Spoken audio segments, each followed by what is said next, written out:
अस्वीकरण। ये उपन्यास एक काल्पनिक कहानी पर आधारित है और ये लेखक की सोच का परिणाम है। इसका कोई भी जाति, धर्म, रीति रिवाज या सामाजिक विश्वास को अवमानित करने का कोई इरादा नहीं है। ये सिर्फ मनोरंजन के उद्देश्य से लिखा गया है। साथ ही इसमें 18 जोड़ कंटेंट या ऑडियो हो सकता है। यदि आपकी उम्र 18 साल से कम है तो कृपया इसे पढ़ें या सुनने से पहले अपने माता पिता या अभिभावक से अनुमति लें। धन्यवाद। 1. पतित प्रतिभा। तीसरा चरण डू ZQE। जादू परीक्षण स्मारक पर उकेरे गए 5 बड़े बड़े शब्द जो इतने चमकीले थे कि आंखों को भेद रहे थे, उन्हें देखते हुए उस युवक ने कोई भाव नहीं दिखाया। उसके होठों के कोने एक व्यंग्यात्मक मुस्कान में बदल गए। उसने अपनी मुट्ठियां कसकर भींच लीं और इतनी ताकत लगा दी कि उसके थोड़े नुकीले नाखून उसकी हथेली में चुभ गए, जिससे दर्द की लहरें दौड़ गईं। शाओ यान डो झीची। तीसरा चरण। रैंक निम्न। जादू परीक्षण स्मारक के बगल में एक अधेड़ उम्र का व्यक्ति था जिसने प्रदर्शित जानकारी को देखने के बाद उदासीन स्वर में परिणाम घोषित किया। जैसे ही अधेड़ उम्र के व्यक्ति के मुंह से ये शब्द निकले, खचाखच भरे मैदान में उपहासपूर्ण हंगामा मच गया। तीसरा चरण। हाँ, मैंने तुमसे कहा था, ये प्रतिभाशाली एक बार फिर वही रहेगा जहां वह था। उफ, इस अपाहिज ने तो वाकई कबीले को कलंकित कर दिया है। अगर उसका पिता कबीले का मुखिया ना होता तो हम इस तरह के अपन को कबीले से निकाल देते और उसे अकेले रहने देते। उसे कबीले में खाने पीने और सोने का मौका तो बिल्कुल नहीं मिलता। वाह, भूटान शहर में ख्याति प्राप्त ये प्रतिभाशाली व्यक्ति आज इस हालत में कैसे पहुंच गया? कौन जाने, शायद उसने कुछ अक्षम्य काम किया हो और देवताओं को नाराज कर दिया हो। आसपास से दया और उपहास भरे शब्द निकले और लकड़ी के ठूंठ की तरह एक ही जगह खड़े युवक पर जा गिरे। वे शब्द उसके दिल में चुभने वाली तेज कीलों की तरह थे, जिससे युवक की सांसें थोड़ी तेज हो गईं। उस युवक ने अपना सिर उठाया और अपना कोमल और कुछ हद तक अपरिपक्व चेहरा दिखाया। उसकी गहरी आंखें निर्जीव रूप से उन साथियों पर टिकी थीं जो उसका मजाक उड़ा रहे थे और उसके होठों के कोने पर मौजूद आत्मव्यंग्यपूर्ण मुस्कान और भी कड़वी प्रतीत हो रही थी। क्या ये लोग हमेशा से इतने कठोर थे? शायद इसलिए कि 3 साल पहले इन्होंने मेरे सामने सबसे विनम्र मुस्कान दिखाई थी, इसलिए अब वे उसे वापस लेना चाहते हैं। कड़वी मुस्कान के साथ जियाओ यान मुड़ गया। वह चुपचाप समूह की आखिरी पंक्ति में जाकर बैठ गया। उसकी अकेली आकृति अपने आसपास के लोगों से बिल्कुल अलग थलग लग रही थी। अगला, जियो मेई। उद्घोषक की आवाज सुनते ही लोगों के समूह में से एक युवती तेजी से बाहर निकली। युवती के प्रकट होते ही आसपास की बातचीत थम गई और सबकी निगाहें उसकी ओर तन गईं। वह युवती लगभग 14 वर्ष की थी और उसे बेहद खूबसूरत नहीं कहा जा सकता था। फिर भी उसके चेहरे पर अभी भी थोड़ी सी मासूमियत झलकती थी और उसमें एक हल्की सी मोहकता थी। मासूमियत और मनमोहक सुंदरता का ये विरोधाभासी संयोजन उसे भीड़ का केंद्र बना रहा था। वह नन्ही लड़की झट से ऊपर गई और उसका छोटा हाथ लगभग काले जादू परीक्षण स्मारक को छू गया। फिर उसने धीरे से अपनी आंखें बंद कर लीं। लड़की के आंखें बंद करने के कुछ ही क्षण बाद jet black magic testing monument रोशन हो उठा। डू ZQE 7वां चरण। जियो मेई डू ZQE 7वां चरण। रैंक उच्च। हाँ, उद्घोषक द्वारा स्को की घोषणा सुनकर उस युवती के चेहरे पर गर्व भरी मुस्कान आ गई। वाह, 7वें चरण की डो झीची कमाल है। इस रफ्तार से तो वो 3 साल में ही एक सच्ची डो झीची बन जाएगी। वास्तव में ये परिवार की शीर्ष प्रतिभा के योग्य है। भीड़ से ईर्ष्या की आवाजें सुनकर उस युवती की मुस्कान और गहरी हो गई। घमंड एक ऐसा प्रलोभन था जिसका कई लड़कियां विरोध नहीं कर पाती थीं। अपनी सहेलियों से बात करते हुए शियाओ मेई की नजर आसपास की भीड़ पर पड़ी और भीड़ से बाहर एक अकेली आकृति पर आकर रुक गई। कुछ देर सोचने और माथे पर शिकन डालने के बाद शियाओ मेई ने आगे न बढ़ने का फैसला किया। दोनों अब एक समान स्तर पर नहीं थे। पिछले कुछ वर्षों में शियाओ यान के प्रदर्शन को देखते हुए वयस्कता समारोह के बाद वह कुल में ज्यादा से ज्यादा मध्यम या निम्न श्रेणी का सदस्य ही रह पाएगा। वहीं दूसरी ओर प्रतिभाशाली मेई कुल के संसाधनों का केंद्र बिंदु होगी। कहा जा सकता है कि उसका भविष्य अनिश्चित था। उफ, अचानक आह भरते हुए जियाओ मेई को 3 साल पहले के उस युवक की याद आ गई जिसमें एक अभिमानी भाव झलकता था। 4 साल की उम्र में प्रशिक्षण शुरू करके 10 साल की उम्र में डो झीची के 9वें चरण तक पहुंचकर 11 साल की उम्र में 10वें चरण तक पहुंचकर वह अपनी डो झीची को सफलतापूर्वक एक भंवर में संघनित करने में सक्षम हो गया और इस तरह वह जियाओ कबीले में 100 वर्षों में देखा गया सबसे कम उम्र का डो झीची बन गया। उस युवा में असीमित क्षमता थी और उसने शियाओ मेई सहित अनगिनत युवा लड़कियों के दिलों को जीत लिया था। हालांकि प्रतिभा के मार्ग में उतार चढ़ाव आते रहते हैं। 3 साल पहले प्रसिद्धि के शिखर पर पहुंच चुके इस युवक को अचानक अपने जीवन का सबसे बड़ा आघात लगा। 10 वर्षों से अधिक समय तक साधना करने के बाद भी उसका डो झीची वर्टेक्स एक ही रात में गायब हो गया और समय बीतने के साथ साथ उसके शरीर में डो झीची की मात्रा भी अजीब तरह से कम होती चली गई। उसकी डो झीची शक्ति के गायब होने का सीधा प्रभाव यह हुआ कि उसकी ताकत लगातार कम होती गई। एक ही रात में प्रतिभा के शिखर से गिरकर एक सामान्य व्यक्ति से भी बदतर बन जाने के इस आघात ने उस युवक की ऊर्जा को क्षीण कर दिया। प्रतिभा की प्रसिद्धि भी धीरे धीरे तिरस्कार और उपहास में तब्दील हो गई। जितना ऊंचा कोई खड़ा होता है, गिरने पर उतना ही जोरदार झटका लगता है। इस बार की गिरावट से शायद शियाओ यान कभी उबर ना पाए। अगला नंबर जियाओ जुनर का है। शोरगुल भरी भीड़ के बीच उद्घोषक की आवाज एक बार फिर सुनाई दी। जैसे ही यह नाम पुकारा गया, भीड़ अचानक शांत हो गई। सबकी निगाहें घूम गईं। बैंगनी रंग की पोशाक पहने एक युवती पर सबकी निगाहें टिकी हुई थीं। वह चुपचाप खड़ी थी और सबके देखने के बावजूद उसके चेहरे पर बनी शांत भाव भंगिमा में कोई बदलाव नहीं आया। उस नन्ही लड़की का शांत और उदासीन स्वभाव खिलते हुए कमल के समान था। इतनी कम उम्र में ही उसके चारों ओर एक अलग ही आभा थी। ये कल्पना करना कठिन था कि भविष्य में वह कितनी सुंदर होगी। व्यवहार हो या सुंदरता, बैंगनी रंग के कपड़े पहनी यह युवती पहले वाली शियाओ मेई से कहीं अधिक सुंदर थी। ऐसे में स्वाभाविक ही था कि सभी लोग ऐसा ही व्यवहार करें। छोटी और सुंदर सी चीजों को लेकर शियाओ जुनेर नाम की युवती जादू परीक्षण स्मारक के सामने पहुंची। उसका छोटा हाथ आगे बढ़ा और काले और सुनहरे धागों से बुनी उसकी बैंगनी आस्तीन नीचे सरकी, जिससे उसकी बर्फ जैसी सफेद कलाई दिखाई दी। फिर उसने स्मारक को हल्के से छुआ। कुछ देर की खामोशी के बाद स्मारक से एक चकाचौंध कर देने वाली रोशनी निकली। DZQE 9वां चरण, रैंक उच्च। स्मारक पर लिखे शब्दों को देखते ही पूरा मैदान सन्नाटे में डूब गया। वो 9वें चरण में है, ये तो बहुत ही भयानक है। शियाओ कबीले की युवा पीढ़ी की शीर्ष विशेषज्ञ निश्चित रूप से मिस जुनर ही होंगी। सन्नाटे के बाद आसपास के सभी युवकों ने अपनी लार निगल ली और उनकी आंखों में सम्मान का भाव था। डोऊ झीची एक ऐसा चरण था जिसे हर डोऊ जे को पार करना पड़ता था। शुरुआती डोऊ झीची प्रथम चरण से लेकर 10वें चरण तक के होते थे और 10वें चरण तक पहुंचने पर वे अपनी डोऊची को एक भंवर में संघनित कर एक सम्मानित डोऊ जे बन जाते थे। भीड़ के बीच जियाओ मेई ने स्मारक के सामने बैंगनी रंग के कपड़े पहने लड़की को देखते हुए अपनी भौहें सिकोड़ी। उसके चेहरे पर ईर्ष्या की एक झलक दिखाई दी। स्मारक पर दी गई जानकारी को देखते हुए अधेड़ उम्र के उद्घोषक ने आखिरकार एक दुर्लभ मुस्कान दिखाई। उन्होंने आदरपूर्वक युवती से कहा, सुश्री जुनर, 6 महीने में आप अपने डोऊची वर्टेक्स को संघनित कर सकेंगी और यदि आप सफल होती हैं तो आप धन्यवाद बन जाएंगी। युवती ने हल्के से सिर हिलाया और शाम 6:30 बजे होने के बावजूद उसके चेहरे पर कोई खुशी नहीं दिखी। 14 वर्ष की आयु में डोऊ जे बनकर वह पिछले 100 वर्षों में शियाओ वंश में ऐसा करने वाला दूसरा सबसे कम उम्र का व्यक्ति बन गया। हाँ, वह दूसरे स्थान पर होगी। पहले स्थान पर शियाओ यान होगी, जिसके पास अब प्रतिभाशाली होने का खिताब नहीं है। धन्यवाद। युवती ने हल्के से सिर हिलाया और उसकी प्रशंसा के बावजूद उसके चेहरे पर कोई खुशी नहीं दिखी। वह चुपचाप मुड़ी और सबकी निगाहों के सामने से गुजरते हुए सबसे आखिर में खड़े उदास युवक के पास चली गई। भाई शियाओ यान। जब वह उस युवक के पास से गुजरी तो युवती ने अपने कदम रोककर शियाओ यान को आदरपूर्वक प्रणाम किया। उसके सुंदर चेहरे पर ऐसी मुस्कान थी जिसे देखकर आसपास की लड़कियां ईर्ष्या करने लगीं। क्या अब भी मुझे ये कहलाने की योग्यता है? कुल के नए सबसे प्रतिभाशाली सदस्य को देखते हुए शियाओ यान ने कड़वाहट से कहा। वह उन कुछ लोगों में से एक थी जो उसके पतन के बाद भी उसके प्रति सम्मान बनाए रखती थी। भाई शियाओ यान, आपने एक बार शुनएर से कहा था कि जिम्मेदारियां लेने के लिए पहले चीजों को छोड़ना आना चाहिए। जो लोग आसानी से जिम्मेदारी ले सकते हैं और छोड़ सकते हैं, वही वास्तव में स्वतंत्र हैं। शियाओ शुनर ने हल्की मुस्कान के साथ कहा। उनकी आवाज भले ही युवा थी, लेकिन लोगों के दिलों को छू गई। हाँ, एक आजाद इंसान। मैं कह सकती हूँ, अब मुझे देखो, क्या मैं एक आजाद इंसान जैसी दिखती हूँ? और ये दुनिया तो शुरू से मेरी थी ही नहीं। जियाओ यान ने निराशा से भरे लहजे में खुद को कमतर आंकते हुए कहा। शियाओ यान की सुस्ती देखकर शियाओ जुनेर की भौहें थोड़ी तंग गईं। उसने गंभीरता से कहा, भाई शियाओ यान, मुझे नहीं पता कि आपके साथ क्या हुआ, लेकिन मुझे विश्वास है कि आप फिर से उठ खड़े होंगे। आप अपना पुराना गौरव और सम्मान वापस हासिल करेंगे। इतना कहते कहते वह रुक गई और उसके चेहरे पर हल्की सी लाली आ गई। उस समय भाई शियाओ यान बेहद आकर्षक थे। हाँ, उस युवती के सीधे सादे शब्दों को सुनकर युवक असहज होकर हंसा, लेकिन कुछ और नहीं बोला। माना जाता है कि युवक अभिमानी और बेपरवाह होते हैं, लेकिन इस समय जियाओ यान में ऐसा करने की योग्यता नहीं थी। वह चुपचाप मुड़ा और मैदान से बाहर चला गया। एक ही स्थान पर खड़े होकर उस युवक की पीठ को देखते हुए, जो मानो बाकी दुनिया से अलग हो गई थी, जियाओ जुनेर एक पल के लिए रुकी, फिर जियाओ यान के पीछे भागी और अनगिनत ईर्ष्यालु निगाहों के बीच उसके बगल में चलने लगी। अध्याय 2, डोऊ क्यूई महाद्वीप। चांद चांदी की थाली जैसा चमक रहा था और आसमान तारों से भरा हुआ था। चट्टान की चोटी पर शियाओ यान घास पर लेटा हुआ था और उसके मुंह में हरी घास का एक तिनका था। उसने उसे हल्के से चबाया और धीरे धीरे उसके कड़वेपन को अपने मुंह में फैलने दिया। उसने अपनी सफेद हथेली उठाई और उसे अपने सामने रख दिया, जिससे चंद्रमा पूरी तरह से ढक गया और केवल उंगलियों के बीच से थोड़ी सी चांदनी अंदर आ सकी। उसने आकाश में विशाल गोलाकार चांदी के चंद्रमा को देखा। दोपहर में हुए परीक्षण को याद करते हुए जियाओ यान ने हल्की सी आह भरी। उसने आलस से अपना हाथ पीछे खींचा और दोनों हाथ अपने सिर पर रख लिए।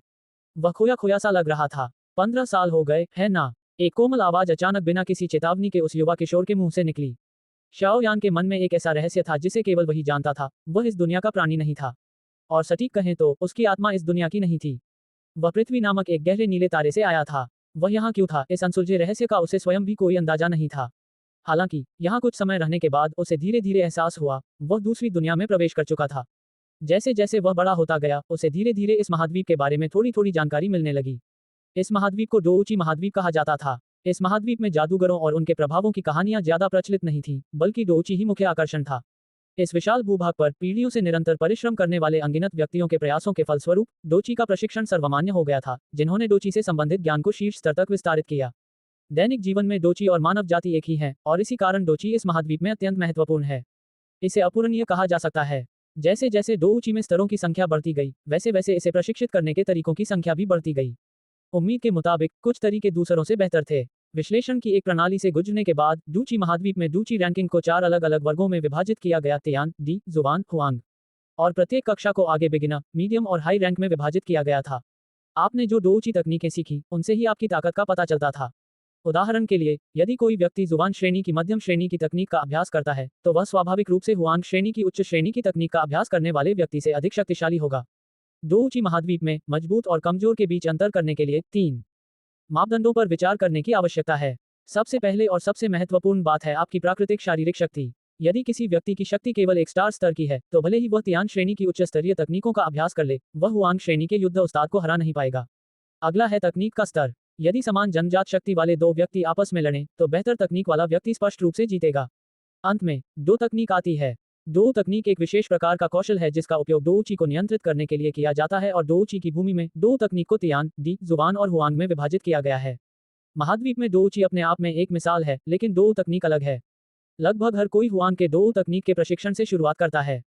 यदि आप अधिक उन्नत नियंत्रण कौशल सीखना चाहते हैं, तो आपको किसी संप्रदाय में शामिल होना होगा या दो तकनीक के स्कूल में दाखिला लेना होगा। बेशक, कुछ ऐसे भी होते हैं जिन्होंने संयोगवश उन कौशलों को सीख लिया होता है जिन्हें उनसे पहले के लोग छोड़ गए थे, या जिनके पास उपयुक्त दो तकनीकें होती हैं। ऐसे लोगों का युद्ध कौशल सामान्य से थोड़ा अधिक हो सकता है। इन 3 पहलुओं के आधार पर आप ये निर्धारित कर सकते हैं कि कौन मजबूत है और कौन कमजोर। कुल मिलाकर, यदि आप उच्च स्तरीय दो तकनीक सीख लेते हैं, तो भविष्य में इसके लाभ अपार होंगे। हालांकि, आम लोगों के लिए उच्च स्तरीय दो तकनीकें प्राप्त करना बहुत मुश्किल है। जो तकनीकें आम जनता के लिए उपलब्ध हैं, वे सामान्य हुआंग श्रेणी की तकनीकें हैं। बड़े कुलों या छोटे संप्रदायों में जुबान श्रेणी की तकनीकें प्रचलित हैं। उदाहरण के लिए, जियाओ यान के कुल में उनकी सर्वोच्च तकनीक लान विंड स्ट्राइक का अभ्यास केवल कुल प्रमुख ही करते थे। यह एक पवन शैली की जुबान श्रेणी की मध्यम श्रेणी की दो तकनीक थी।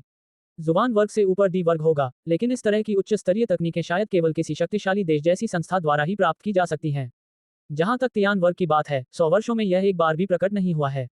Ads by PubFuture ads. जैसा कि पहले बताया गया है, आम लोगों के लिए उच्च स्तरीय तकनीक हासिल करने की कोशिश करना बिना उपकरणों के पहाड़ चढ़ने जैसा है। हालांकि, कुछ भी निश्चित नहीं है।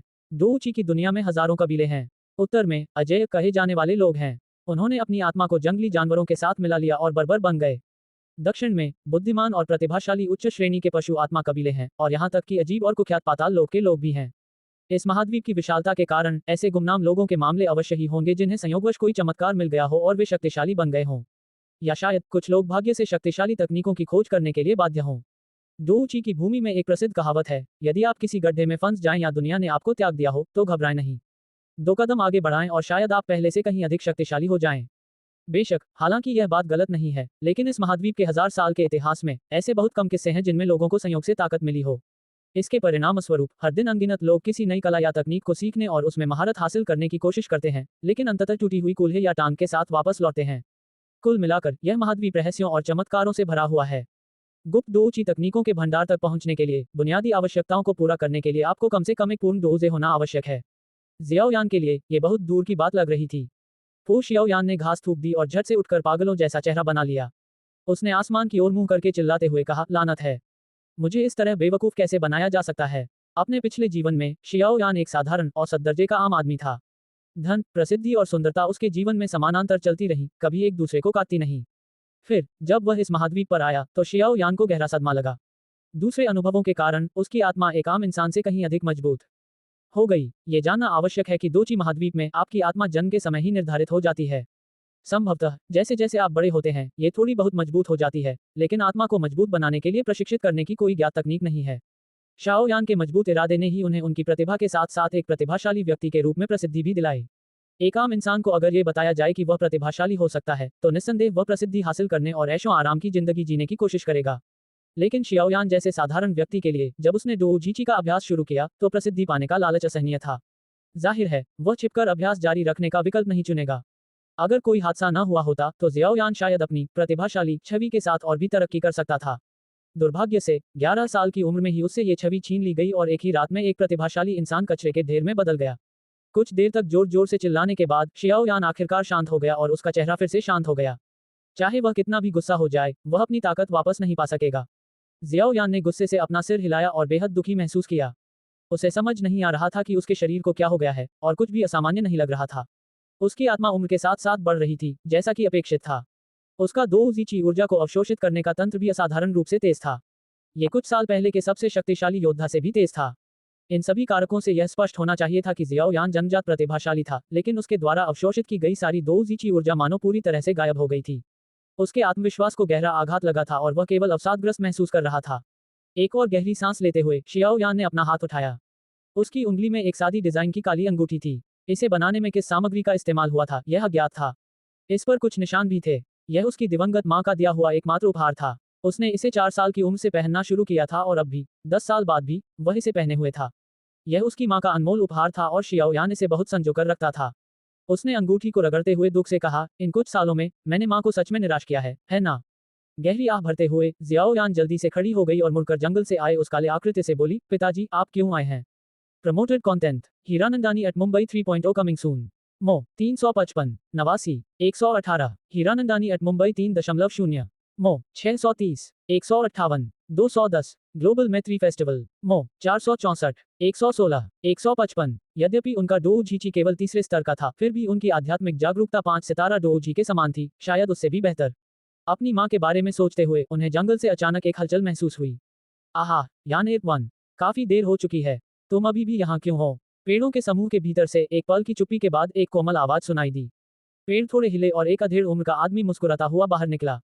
चांदनी रात में उसकी निगाहें अपने बेटे पर टिकी हुई थीं। अधेड़ उम्र के उस व्यक्ति ने एक महंगी सी दिखने वाली धूसर रंग की कमीज पहनी हुई थी। वह गर्व और गरिमा के साथ चल रहा था और यह उसके चेहरे पर साफ झलक रहा था। वह शियाओ कबीले का मुखिया होने के साथ साथ शियाओ यान का पिता भी था, जो 5 सितारा डोओशी यानी शियाओजान था। पिताजी, आप अभी तक आराम करने क्यों नहीं लौटे? अधेड़ उम्र के व्यक्ति के सामने शियाओ यान की मुस्कान और भी गहरी हो गई। हालांकि उसकी यादें कुछ और थीं, लेकिन जंग के समय उसके सामने वाले व्यक्ति ने उसे प्यार और देखभाल से पाला था। जब उन्होंने अपनी शक्ति और प्राण खो दिए, तब भी प्यार कम नहीं हुआ, बल्कि और बढ़ गया। ये बात शियाओ यान के दिल को छू गई और उसने उन्हें अपने पिता के रूप में पहचान लिया। यानेर, क्या तुम अभी भी आज दोपहर हुई घटना के बारे में सोच रही हो? एक बड़ा कदम आगे बढ़ाते हुए जियाओजान ने फिर से मुस्कुराया। हाँ, इसमें सोचने वाली क्या बात है? ये तो मेरी उम्मीदों के मुताबिक ही है। जियाओ यान ने सिर हिलाया और जबरदस्ती मुस्कुराया। शियाओ यान के कोमल चेहरे को देखकर शियाओ जान ने आह भरी।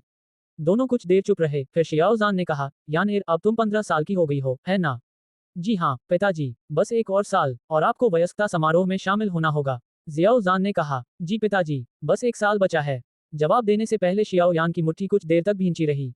वह वयस्कता समारोह का मतलब अच्छी तरह समझता था। समारोह के बाद जो शियाओ यान प्रशिक्षण नहीं लेता, उसे दो ऊंची तकनीक सीखने के लिए बाध्य होना पड़ता। अपनी कमजोरी के कारण उसे शियाओ कबीले के अन्य हिस्सों में कोई सामान्य काम करने के लिए भेज दिया जाता। ये कबीले का नियम था और भले ही कबीले का मुखिया उसका पिता होता, वह कुछ नहीं कर सकता था। यदि कोई 25 वर्ष की आयु तक डोऊजे नहीं पहुंच पाता, तो कबीला उसे त्याग देता था।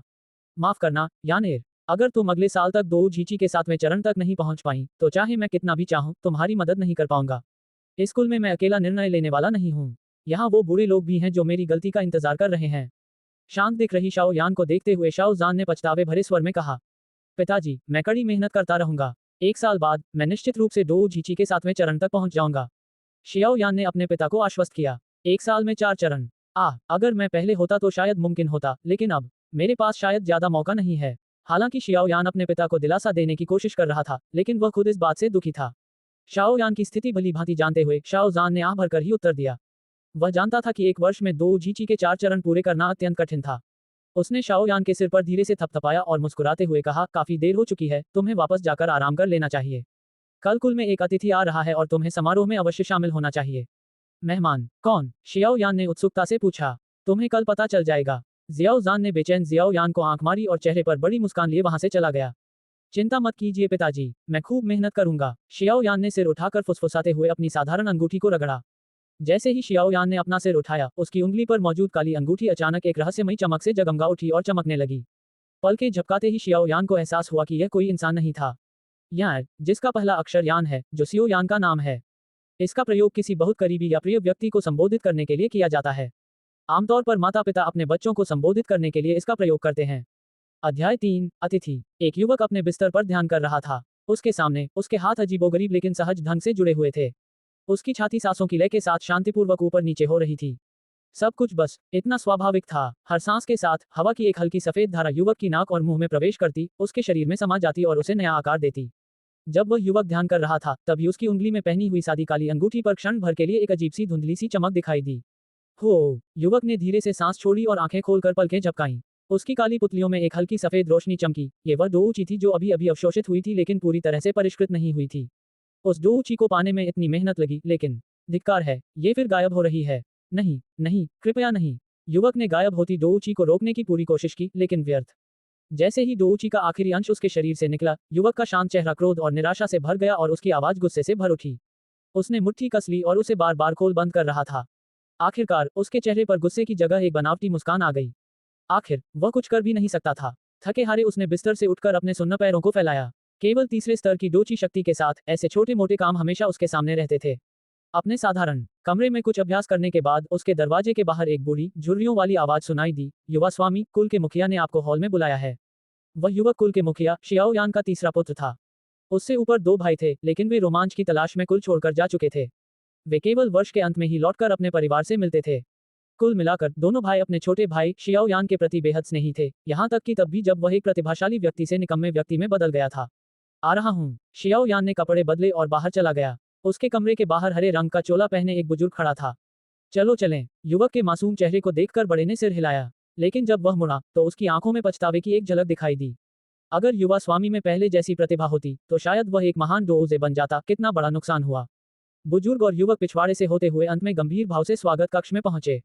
विनम्रतापूर्वक दरवाजा खटखटाने के बाद दोनों धीरे से अंदर चले गए। हॉल काफी बड़ा था, लेकिन उसमें पहले से ही बहुत से लोग मौजूद थे। हॉल के अग्रभाग में जियाओ जान और तीन भावहीन बुजुर्ग बैठे थे। वे कुल के बुजुर्ग थे और कुल के नेता के समान ही महत्वपूर्ण थे। बाईं ओर इन चारों के नीचे कबीले के अन्य बुजुर्ग थे। इन बुजुर्गों के पास कबीले के अन्य बुजुर्गों जितनी शक्ति तो नहीं थी, लेकिन फिर भी उनकी बात काफी सुनी जाती थी और वे आसानी से दबने वाले नहीं थे। इन बुजुर्गों के अलावा कुछ ऐसे युवा भी थे जिन्होंने प्रतिभा और क्षमता का परिचय दिया था। दूसरी तरफ तीन अजनबी थे। ऐसा लग रहा था कि वे वही लोग थे जिनके बारे में शियाओ जान ने कल रात भविष्यवाणी की थी। युवक की निगाहें तेजी से अजनबियों पर घूमी। तीनों में से एक बुजुर्ग थे जिन्होंने चांद के रंग का सफेद वस्त्र पहना हुआ था। हालांकि बुजुर्ग मुस्कुरा रहे थे, उनकी छोटी छोटी आंखें ऊर्जा से भरी हुई थीं और बेचैनी से कमरे का जायजा ले रही थीं। शियाओ यान की नजर नीचे गई और बुजुर्ग की छाती पर आकर रुक गई।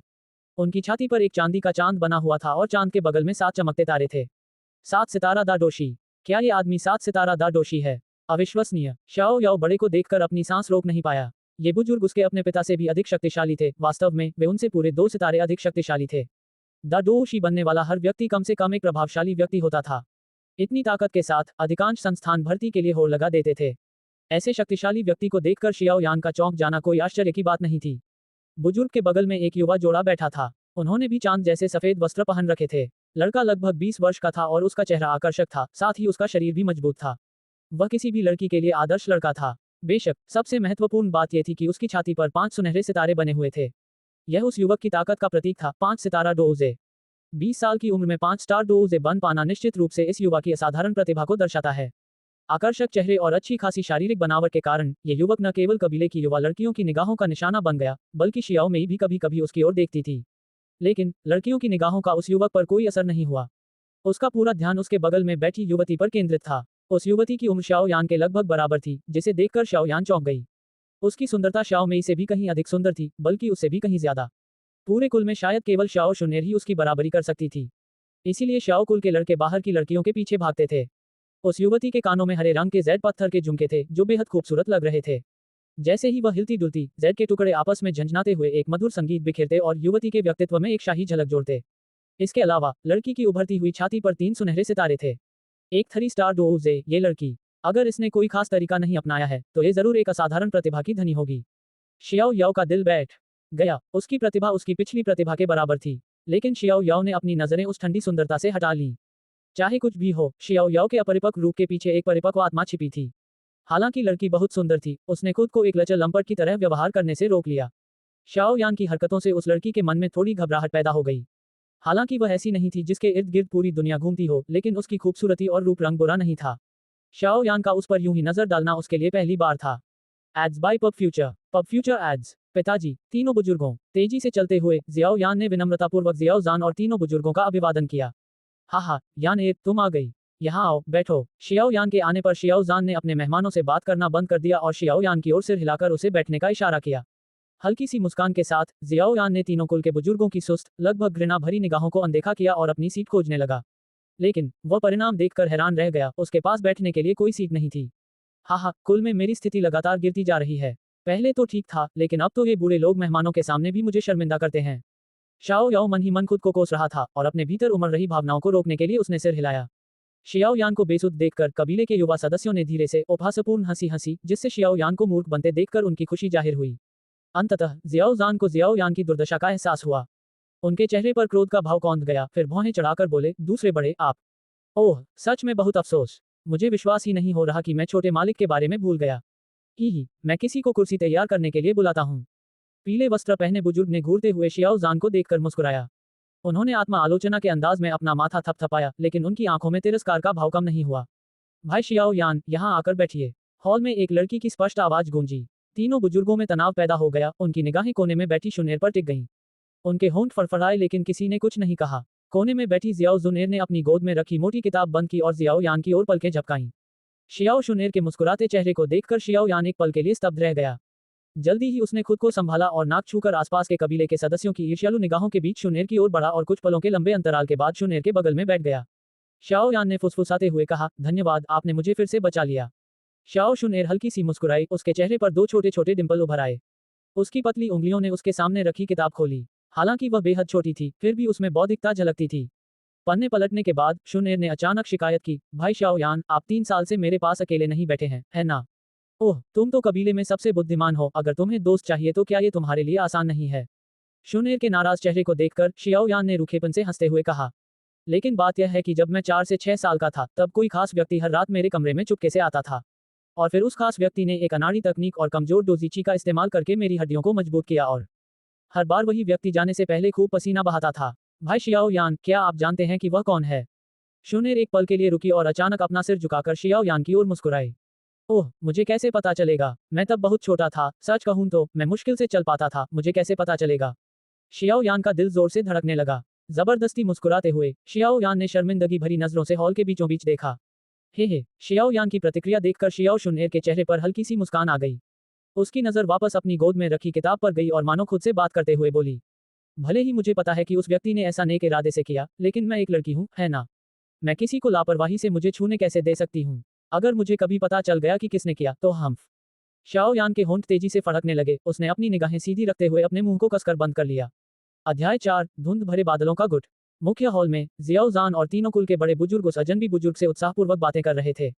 मेहमान के मन में कुछ खटक रहा था, लेकिन हर बार जब ऐसा लगता कि वह उस विषय पर बात शुरू करने ही वाला है, तो वह अपने शब्दों को रोक लेता और विषय बदल देता। हर बार जब वह ऐसा करता, तो उसके बगल में बैठी कोमल लड़की बुजुर्ग को सूक्ष्म लेकिन दृढ़ निगाहों से देखती। कुछ देर तक उनकी बातचीत सुनने के बाद जियाओ यान उठ गया और उसका सिर धीरे धीरे झुकने लगा। भाई शियाओ यान, क्या आप जानते हैं कि वे कौन हैं?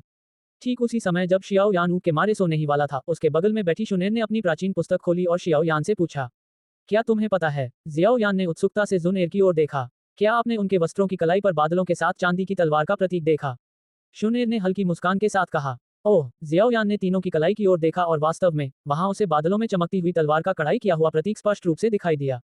क्या वे मिस्टी क्लाउड्स गुड से हैं? जियाओ यान ने हैरानी से पूछा। PubFuture ads. हालांकि शियाओ यान कभी वास्तविक दुनिया में नहीं गया था, उसने इस गुट के बारे में किताबों से पढ़ा था।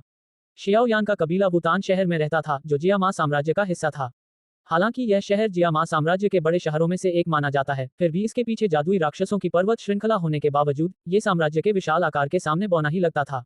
शहर के भीतर शियाओ यान का कबीला सबसे बड़ा था। शियाओ कबीले के अलावा 2 अन्य कबीले भी थे जो शियाओ कबीले से प्रतिस्पर्धा करते थे, लेकिन 24 वर्षों के रक्तपात और संघर्ष के बाद भी वे शियाओ कबीले को पछाड़ नहीं पाए। यदि शियाओ वंश वुतान शहर की सबसे शक्तिशाली शक्ति थी, तो मिस्टी क्लाउड्स गुट पूरे जियामा साम्राज्य की सबसे शक्तिशाली शक्ति होगी। शियाओ वंश और मिस्टी क्लाउड्स गुट के बीच इतना बड़ा अंतर था कि शियाओ यान के पिता शियाओ जान, जो आमतौर पर सख्त और गंभीर चेहरा बनाए रखते थे, इन मेहमानों के सामने बेहद सम्मानजनक व्यवहार कर रहे थे। वे यहाँ क्यों हैं? जियाओ यान ने फुसफुसाते हुए कहा। शुनेर की पतली उंगलियां रुक गईं, शायद इसका संबंध आपसे है, भाई शियाओ यान। लेकिन मेरा उनसे कोई रिश्ता नहीं है। शुनेर का जवाब सुनकर जियाओ यान कुछ देर रुका, फिर सिर हिलाकर फुसफुसाते हुए बोला, क्या तुम ऊपर खड़ी उस लड़की का नाम जानती हो? शुनेर ने उस लड़की की तरफ देखा। नहीं, क्या तुम जानते हो? शियान यान ने भौहें चढ़ाते हुए उस लड़की का चेहरा गौर से देखा जिसकी ओर शुनेर ने इशारा किया था। उसे याद नहीं आ रहा था कि उसने उसे पहले कभी देखा था। ये तो नालन यानरान है। शुनेर के चेहरे पर जिज्ञासा का भाव उमड़ आया। जियाओ यान चौंक गया। नालान यानरान, जियामा साम्राज्य के शेरदिल कमांडर नालन जी की पोती। वह मेरी मंगेतर है जिसकी शादी मेरे जन्म से पहले ही हमारे परिवारों के बीच तय हो गई थी। हे, दादाजी और नालन जी सगे भाई जैसे थे और उस समय तुम और नालन यानरान लगभग एक ही समय पर पैदा हुए थे, इसलिए दोनों ने तुम दोनों की शादी तय कर दी थी। लेकिन दुर्भाग्य से तुम्हारे जन्म के 3 साल बाद दादाजी एक कबीले के दुश्मन से लड़ाई में मारे गए और समय बीतने के साथ शियाओ कबीले का नालन परिवार से रिश्ता कमजोर होता चला गया। शुनेर रुकी और शियाओ यान की ओर देखा जो शुनेर की कहानी में मग्न थी। नालन जी न केवल घमंडी हैं, बल्कि वे वादों को भी बहुत महत्व देते हैं। शादी का फैसला उन्होंने ही किया था, इसलिए भले ही पिछले कुछ सालों में तुम्हारी बदनामी हुई हो, उन्होंने कभी भी शादी तोड़ने के बारे में नहीं सोचा। पब फ्यूचर एड्स, वो बूढ़ा तो वाकई बहुत जिद्दी है। जियाओ यान मुस्कुराए। परिवार के सभी मामलों में नालन जी का ही अंतिम निर्णय होता है, इसलिए भले ही वह अपनी पोती से बहुत प्यार करते हैं, परिवार में किसी ने भी इस शादी का विरोध नहीं किया है। शुनएर की खूबसूरत निगाहें शियाओ यान पर हल्की सी पड़ी और फिर उन्होंने आगे कहा, लेकिन 5 साल पहले नालन यानरान मिस्टी क्लाउड्स गुट के नेता की शिष्या बनी। इन 5 सालों में नालन यानरान ने असाधारण प्रतिभा का प्रदर्शन किया। जब किसी व्यक्ति के पास अपने जीवन की दिशा बदलने की शक्ति होती है, तो वह उन चीजों को बदलने की पूरी कोशिश करता है जो उसे पसंद नहीं होती, और दुर्भाग्य से वह भाई शियाओ यान के साथ होने वाली अपनी शादी से सख्त नफरत करती है। आप कह रहे हैं कि वह शादी रद्द करने आई थी? शियाओ यान का चेहरा गुस्से से लाल हो गया। इस समय वह बहुत क्रोधित था, इसलिए नहीं कि नालन यानरान उसे अपना पति नहीं बनाना चाहती थी, बल्कि इसलिए कि नालन यानरान पूरे कुल के सामने शादी रद्द करने की कोशिश कर रही थी। अगर ऐसा हुआ तो उसके पिता कुल में अपनी प्रतिष्ठा और सम्मान खो देंगे। शियाओ यान ने धीरे से सांस ली, ठंडी हवा ने उसके उग्र विचारों को शांत कर दिया।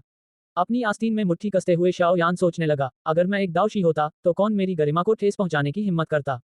ये सच था, अगर शियाओ यान एक दोषी होती तो भले ही नालन यानरान को मिस्टी क्लाउड्स गुट का समर्थन प्राप्त होता, वह ऐसा नहीं कर पाती। 15 साल की डोची मुख्य भूमि के पूरे इतिहास में ऐसे कुछ ही लोग थे जिन्होंने इतनी बड़ी उपलब्धियां हासिल की थीं। और जो कुछ लोग इतनी कम उम्र में इस स्तर पर थे, वे आज डोची जगत के सबसे प्रभावशाली लोगों में से हैं। एक छोटे से नाजुक हाथ ने चतुराई से शियाओ यान की आस्तीन को पार करते हुए शियाओ यान के हाथों को थाम लिया। शुनएर ने धीरे से कहा, भाई शियाओ यान, अगर वह सच में शादी तोड़ देती है तो यह उसका अपना नुकसान होगा। मुझे विश्वास है कि कुछ सालों में उसे अपने आज के फैसले पर पछतावा होगा। अफसोस, जियाओ यान ने व्यंग्य किया। मेरी वर्तमान क्षमताओं के साथ मेरे पास इस तरह की विलासिता नहीं है। शियाओ यान थोड़ी देर रुका और फिर अपनी आवाज का लहजा बदलते हुए बोला, रुको शुनएर, तुम इन सब बातों से इतनी अच्छी तरह वाकिफ कैसे हो? तुमने अभी जो बातें बताई उनमें से कुछ तो शायद मेरे पिता को भी ना पता हो। तुम्हें ये सब कैसे पता है? शुनएर अकड़ गई, लेकिन उसने कुछ नहीं कहा। ज़ुएर के इस विषय पर टालमटोल भरे रवैये को देखकर जियाओ यान बस बेबस होकर मुस्कुरा सका। हालांकि ज़ुएर भी जियाओ परिवार का हिस्सा थी, लेकिन उसका और जियाओ यान का खून का कोई रिश्ता नहीं था। इसके अलावा जियाओ यान ने ज़ुएर के माता पिता को कभी नहीं देखा था, और जब भी वह अपने पिता से उनके बारे में पूछता, जियाओ जान सिर हिलाकर चुप हो जाते। जल्द ही ज़ुएर के माता पिता एक वर्जित विषय बन गए, जिसके बारे में वे बात करने से डरते थे। शाओ यान के लिए शुनएर की पहचान हमेशा रहस्य में डूबी रही। चाहे वह कितनी भी कोशिश करे या कितनी भी चतुराई से काम ले, शुनएर हमेशा चुप ही रहती थी। उफ, जो भी हो, अगर तुम कहना नहीं चाहते तो मत कहो। सिर हिलाते हुए शियाओ यान का चेहरा अचानक फिर से उदास हो गया।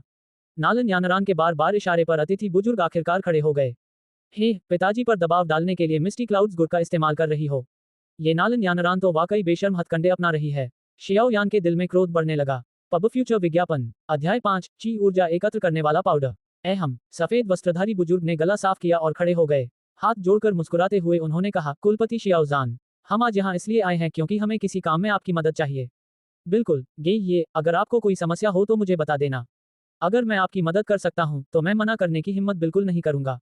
आगंतुक बुजुर्ग को जियाओ जान ने मना तो नहीं किया, लेकिन चूंकि उसे अनुरोध का पता नहीं था, इसलिए उसने कोई वादा भी नहीं किया। हे लीडर शियाओ, क्या आप इसे जानते हैं? ये ने हल्की सी मुस्कान के साथ अपने बगल में खड़ी लड़की की ओर इशारा किया। उम्मा, मुझे माफ करना, ये लड़की। जियाओ जान ने लड़की की ओर देखा और अजीब तरह से अपना सिर हिलाया। जब नालन यानरान युनजून की छात्रा बनी तब उनकी उम्र केवल 8 वर्ष थी। मिस्टी क्लाउड्स गुट में 5 वर्षों तक अध्ययन करने के बाद उनमें काफी बदलाव आ चुका था। पहले वह सिर्फ एक बच्ची थी, लेकिन अब वह एक खिलखिलाती किशोरी हैं। उसका नाम नालन यानरान है। चाचा शियाओ, मैं बहुत दिनों से आपसे मिलने नहीं आई। मेरी गलती है कि आप मुझे पहचान नहीं पाए, नालन यानरान ने मधुरता से कहा। पब फ्यूचर एड्स, हे यानरान, मैंने सुना है कि तुम युनजून की शिष्या बन गई हो। उस समय तो मुझे लगा कि यह सिर्फ एक निराधार अफवाह है, लेकिन अब मुझे एहसास हुआ कि यह सच है। तुम में कितनी अद्भुत प्रतिभा होगी। शियाओ जान ने प्रशंसा की। ये तो बस सौभाग्य था। हल्की सी मुस्कान के साथ नालन यानरान को असहजता महसूस होने लगी और उसने मेज के नीचे अपने हाथ से ये के वस्त्र को हल्के से खींचा। हे नेता शियाओ, मेरा अनुरोध यानरान से संबंधित है। इसके अलावा ये हमारे गुट के नेता द्वारा सौंपा गया है। ये ने मुस्कुराते हुए अपना चेहरा गंभीर बना लिया, लेकिन गुट के नेता का नाम लेते ही उनकी मुस्कान अनजाने में फीकी पड़ गई। ये की तरह शियाओ जान की मुस्कान भी गायब हो गई। धुंधले बादलों के गुट की नेता पूरे जियामा साम्राज्य के सबसे महत्वपूर्ण लोगों में से एक थी। शियाओ जान, जो एक छोटा सा कबीले का नेता था, उसे उकसाने की हिम्मत नहीं करता था, लेकिन उसकी शक्ति के आगे उसे शियाओ कबीले की मदद की क्या जरूरत थी। ये ने कहा था कि इसका संबंध यानरान से है। क्या सच में ऐसा है? शियाओ जान के मन में एक विचार कौंधा, जिससे उसके होठों के किनारे हल्के से हिल गए और उसका दृढ़ हाथ कांपने लगा। शुक्र है कि उसके हाथ उसकी लंबी आस्तीनों से ढके हुए थे। उस विचार को दबाते हुए शियाओ जान ने कांपती हुई आवाज में पूछा, श्रीमान ये कृपया मुझे बताएं कि गुट की क्या विनती है। ओह, ये हिचकिचाया, लेकिन उसने सोचा कि गुट का नेता यानरान को कितना पसंद करता है, इसलिए उसने दांत भींचते हुए कहा, नेता शियाओ, आप जानते हैं कि गुट में नियम कितने सख्त हैं। इसके अलावा गुट का नेता यानरान को बहुत सम्मान देता है। वास्तव में वह यानरान को अगला गुट नेता बनाना चाहता है। हालांकि एक विशेष नियम के कारण भावी गुट के नेता आधिकारिक गुट नेता बनने से पहले किसी अन्य पुरुष के साथ संबंध नहीं रख सकते। एक गहरी सांस लेते हुए ये ने आगे कहा, जब हमारे गुट के नेता ने यानरान से इस बारे में पूछा तो उन्हें पता चला कि यानरान और शियाओ कबीले के बीच शादी का प्रस्ताव था, इसलिए गुट के नेता ने नेता शियाओ से इस शादी को रद्द करने का अनुरोध किया। जियाओ जान के हाथों में मौजूद जैद का प्याला पल भर में एक महीन धुंध में बदल गया। मुख्य हॉल में सब लोग चुप थे। तीनों कुल के बुजुर्ग ये के शब्दों से स्तब्ध थे, लेकिन कुछ ही देर बाद उन्होंने शाओ जान की ओर स्पष्ट प्रसन्नता और उपहास के साथ देखा। हे, तुम इसका जवाब कैसे दोगे? तीनों बुजुर्गों ने मन ही मन शरारती इरादे से सोचा। कुछ छोटे बच्चों को शियाओ यान और नालन यानरान की तय शादी के बारे में पता नहीं था, लेकिन अपने माता पिता से पूछने के बाद उनके चेहरे खिल उठे। उनकी निगाहें शियाओ यान की ओर उपहास और घृणा से भरी हुई थीं। शाओ जान के उदास चेहरे को देखकर नालन यानरान ने अपना सिर नीचे कर लिया और अपनी उंगलियों को आपस में भींच लिया। पब फ्यूचर विज्ञापन। नेता शियाओ, मुझे पता है कि यह अनुरोध थोड़ा अटपटा है, लेकिन गुट के नेता के अनुरोध पर कृपया विवाह रद्द कर दीजिए। असहाय होकर एक गहरी सांस छोड़ते हुए ये ने शियाओ जान से धीरे से फुसफुसाया। शाओ जान की मुट्ठियां कस गईं। एक हल्की हरी ऊर्जा धीरे धीरे उसके शरीर पर फैल गई और अंत में उसने शाओ जान के चेहरे के सामने एक मायावी शेर का सिर बना लिया। शाओ कबीले की गुप्तची विधि, प्रचंड शेर का रोष। स्तर मध्य हुआन। शियाओ जान की प्रतिक्रिया देखकर ये का चेहरा गंभीर हो गया। उसने यानरान को अपने पीछे रखा और अपने चील जैसे पंजों में हरी ऊर्जा एकत्रित की। ऊर्जा ने छोटी लेकिन तेज मायावी तलवारें छोड़ी। मिस्टी क्लाउड की ची विधि का गुट, हरी लकड़ी की तलवार। स्तर निम्न जुबान। डची के मुक्त होते ही मुख्य हॉल में मौजूद कमजोर युवाओं का चेहरा पीला पड़ गया और उनकी छाती में जकड़न महसूस होने लगी। जब जियाओ जान की सांसें तेज होने लगी तो तीनों बड़े बुजुर्ग चिल्ला उठे। उनकी आवाजें बिजली की तरह पूरे हॉल में गूंज उठी। जियाओ जान, रुक जाओ। यह मत भूलो, तुम जियाओ कबीले के मुखिया हो। जियाओ जान अकड़ गया और उसके शरीर पर मौजूद दो ऊंची धीरे धीरे गायब हो गई। शाओ जान अपनी कुर्सी पर वापस बैठ गया और भावहीन होकर यानरान के झुके हुए सिर को देखता रहा। अंत में उसने कर्कश स्वर में कहा, नालन, तुम में वाकई हिम्मत है। ऐसी बेटी के साथ मैं नालन सू से सचमुच ईर्ष्या करता हूँ। नालन यानरान ने चिकोटी काटते हुए कहा, अंकल जियो, नहीं, अब से मुझे कबीले का नेता शियाओ कहो। मैं चाचा कहलाने के लायक नहीं हूँ। तुम मिस्टी क्लाउड्स गुट के भावी नेता हो। भविष्य में तुम शायद दो ऊंची मुख्य भूमि के सबसे महत्वपूर्ण लोगों में से एक होगे। मेरे शियाओ यान में मामूली प्रतिभा है, वह तुम्हारे लायक नहीं है। धन्यवाद कुल प्रमुख शियाओ। शियाओ जान की बात सुनकर ये का चेहरा खिल उठा। क्षमा मांगते हुए उसने कहा, कुल प्रमुख शियाओ, गुट प्रमुख समझती हैं कि आज का अनुरोध काफी अपमानजनक था, इसलिए उन्होंने मुझसे कुछ लाने को कहा। कृपया इसे हमारे गुट प्रमुख की ओर से क्षमादान समझें। ये ने अपने हाथ की अंगूठी को छुआ और अचानक उसके हाथ में पूरी तरह से हरे रंग का जेड का डिब्बा प्रकट हो गया। डिब्बा सावधानी से खोलते ही पूरे मुख्य हॉल में एक सुगंध फैल गई। जिसने भी उसे सूंघा उसे सुकून महसूस हुआ। तीनों बुजुर्गों की जिज्ञासा उन पर हावी हो गई और उन्होंने डिब्बे के अंदर की सामग्री देखने के लिए अपना सिर बाहर निकाला। ऊर्जा संग्रहण पाउडर। अध्याय 6 कीमियागर। जेड के डिब्बे के अंदर ड्रैगन की आंख के आकार की एक हरी गोली चुपचाप पड़ी थी। पूरे हॉल में फैली ताजगी भरी खुशबू उसी गोली से आ रही थी। मुख्य भूमि के दो ची में डोजे बनने के लिए व्यक्ति को अपने शरीर के भीतर ची को संपीड़ित करके ची चक्रवात में परिवर्तित करने की क्षमता होनी चाहिए, लेकिन ची को संपीड़ित करके ची चक्रवात बनाने की प्रक्रिया में विफलता की दर अत्यंत उच्च है। विफल होने पर व्यक्ति की 9 दुवान ची घटकर 8 दुवान रह जाती है।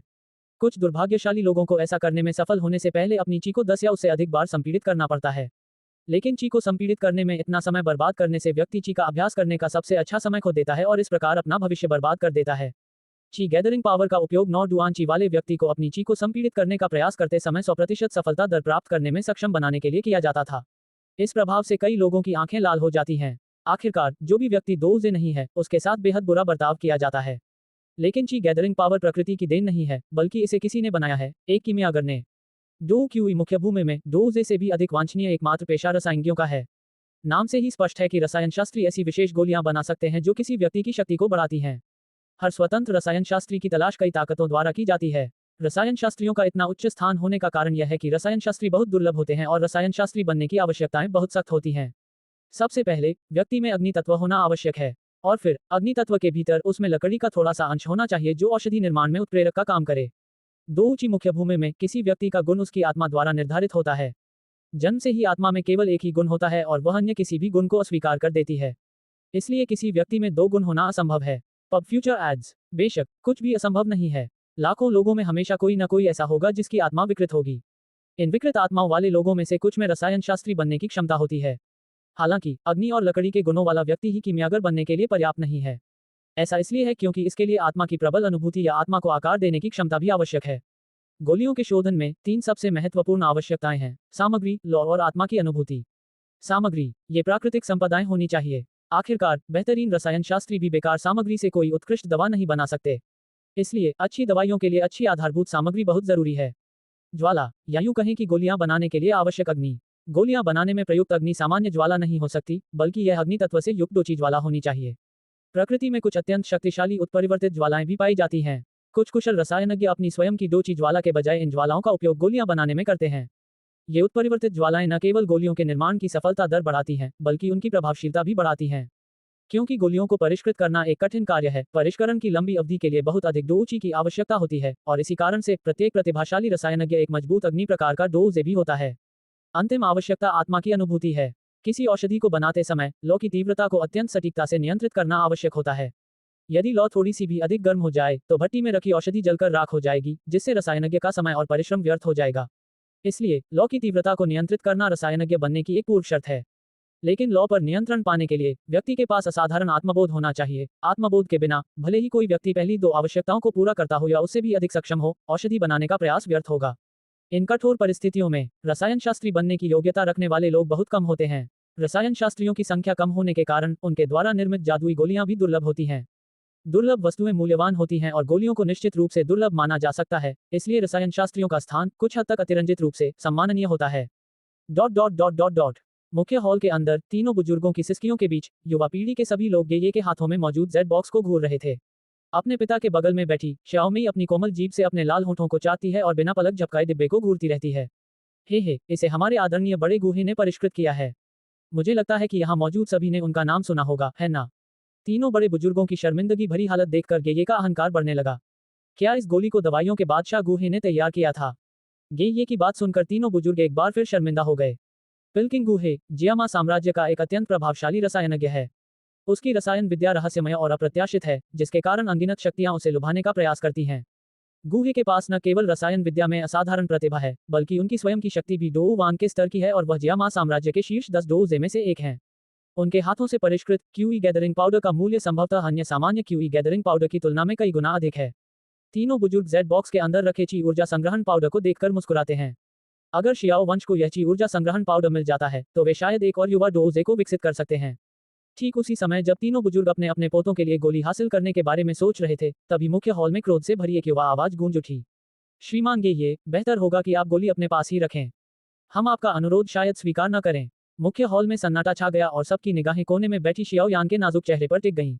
शियाओ यान, तुम्हें अभी कुछ भी बोलने का अधिकार नहीं है। चुप रहो। बड़ों में से एक का चेहरा गुस्से से लाल हो गया और वह शियाओ यान पर चिल्लाया। शियाओ याओ, चुप रहो। मुझे पता है कि तुम इससे खुश नहीं हो, लेकिन हम तय करेंगे कि आगे क्या होगा। एक और काफी उम्रदराज बुजुर्ग ने शियाओ यान से कहा। तीनों बुजुर्गों, अगर आज आपके बेटों या पोतों की शादी हो रही होती तो क्या आप तब भी यही कहते?